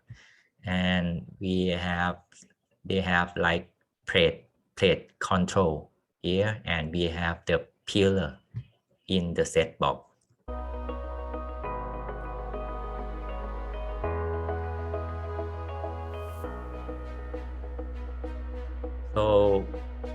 So to choose the size of the puncture, how to choose the size of the puncture that you use to analyze the sample. The larger is typically used for the harder food such as apple or guava. So we use the the 8 millimeter puncture, and for the lower food firmness, so we have to use the 11 millimeter puncture. And you can also find the stopper plate, which go on penetrometer before the puncture to prevent the puncture going too deep. Finally, this one is the stopper that we have to put in this part, and I will show you later.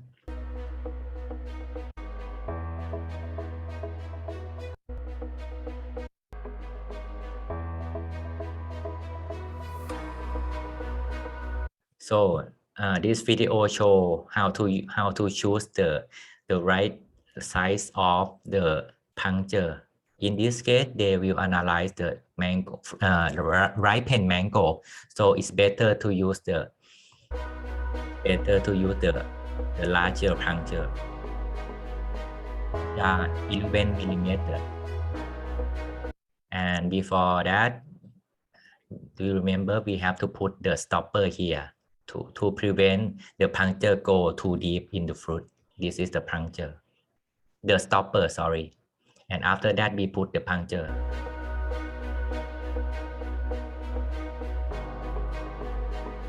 And to measure the fruit firmness, you have to push this puncture into the flesh until this line. If you notice, there is some line here. So it means when you penetrate your puncture into the fruit, don't over this line.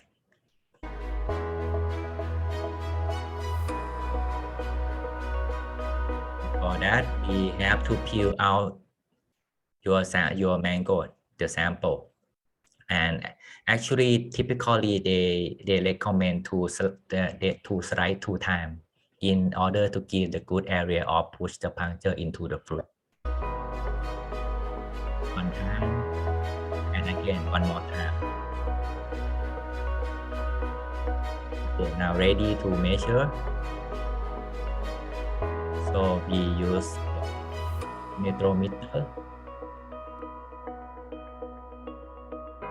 You see, to measure, press the firmly into the product until this line. Do you remember? Don't over this line to read the value. And ideally, you want to press for 2 seconds.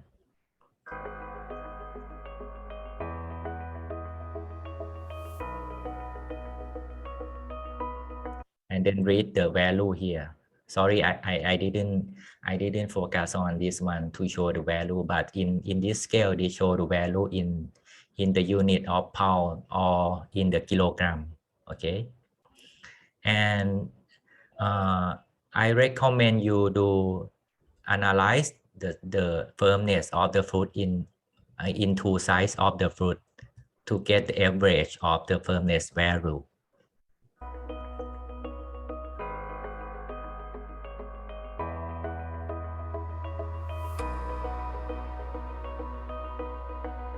And now we go to the next sample is the apple. We peel out 2 times.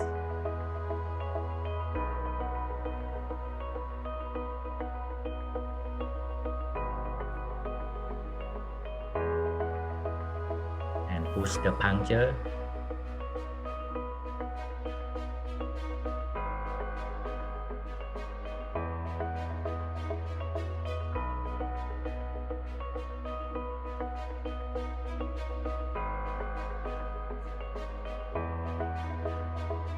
This one. This is the scale that I explained before. This is in this scale, in outer scale is show the kilogram, right? This, so it means the apple have approximately 3.5 kilogram force of the firmness. Okay. And before go to the next sample, don't forget there is the reset bottle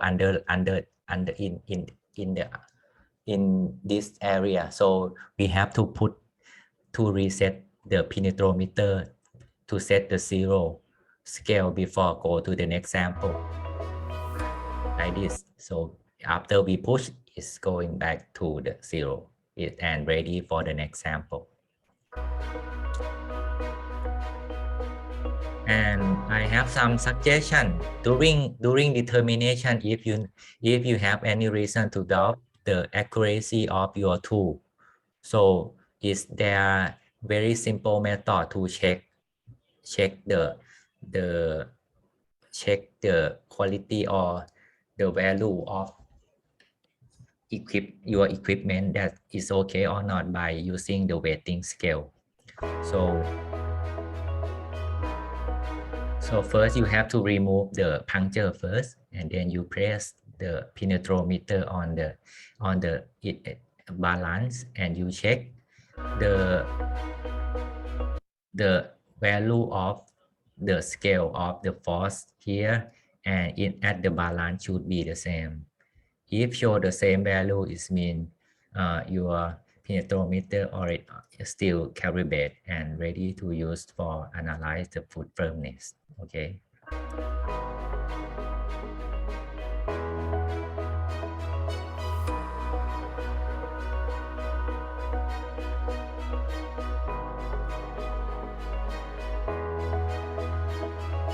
This one is around 3 kilogram, is the same value in the balance. So it means your equipment is calibrated already.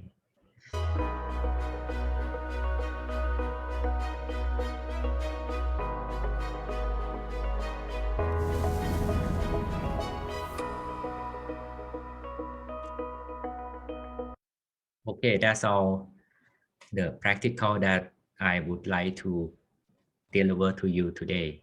So hopefully it will be useful for you or someone who work in the quality assessment of the fruit and vegetable. Do you have any question? Yes, there is the question from the chat box. Could you explain once more time about the puncture site selection? Is it bigger puncture site for hand flute, for hard flute? Oh, sorry. Actually, the harder food should use the smaller size of puncture. But for the ripened fruit, it should be a big puncture, which are 11 millimeter. Thank you. If we analyze from mature green to ripe, so we use different kind of size. Can we compare between the green one and the ripe one? I think we can compare, because we can use it. No need to use the same size of puncture, which is the same fruit. I mean, before ripen, we can use the smaller size, but for the ripened fruit, we can change to the bigger size of puncture. Because if you use the same puncture, the value as you read, if that you measure, is maybe sometimes is quite low. If, for example, if you use the small puncture measure the very soft fruit, okay. Do you understand me?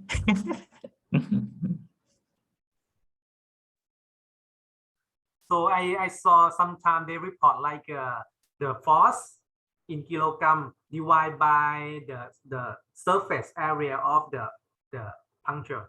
Oh, that is another way to report the data, but sometimes they report and they give the size. They give the size of the puncture. Thank you.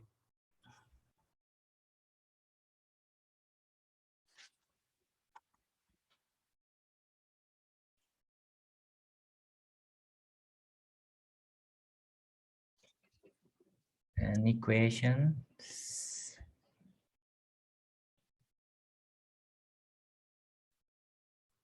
What about vegetables? Can we Oh. use can we detect the firmness of vegetables? I think it's quite difficult to use penetrometer to analyze the firmness of the fruit vegetable. What kind of vegetable, for example? Like a fruit vegetable is okay, right? Like a tomato. All fruit vegetable is okay, but I mean the leafy vegetable, some maybe is difficult and impossible to use the penetrometer to analyze the firmness. But in some leafy vegetable, for example, in this practice, I use the celery, you know, maybe some celery in the stem of celery we can use the penetrometer to analyze, for example. But for another lively vegetable which are very soft, so it's impossible to use penetrometer to analyze the firmness. I think it depends on the sample.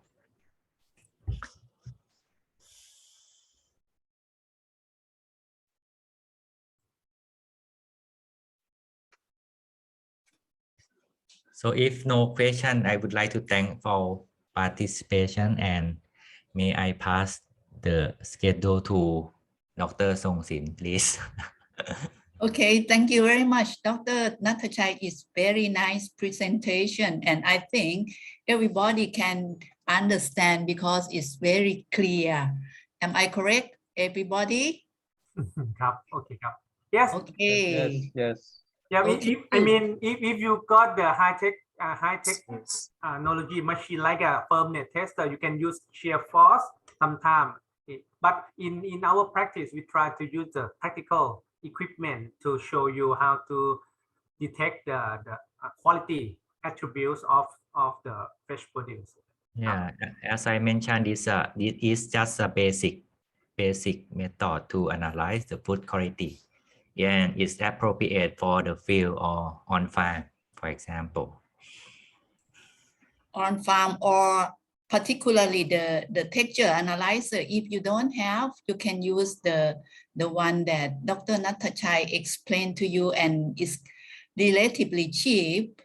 So I think everybody can afford for that. Okay, any comments or suggestion again?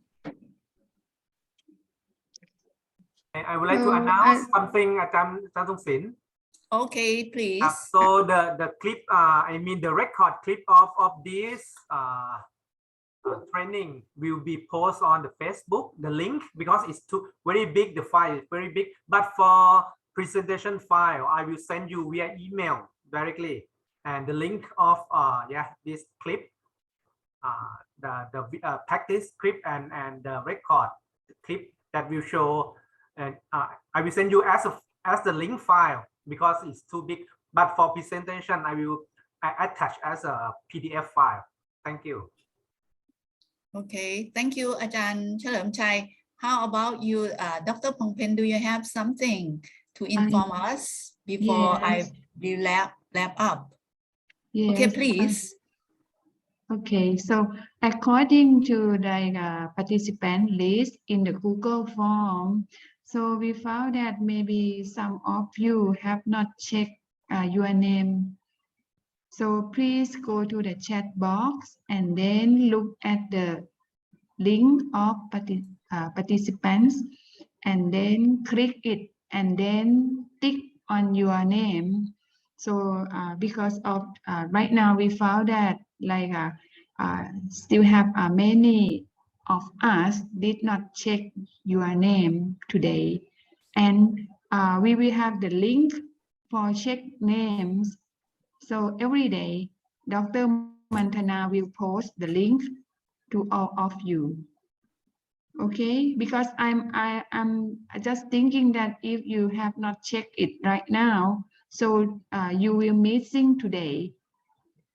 I mean, like your participation will missing, and then so according to the TICA, they said that like they would like you to attend at least 80%. But I'm thinking it's okay. We know that like some of you may how to say we have a different time zone, and some of you have to study by yourself through the video recording, and then so they may not able to check their name on this Google form.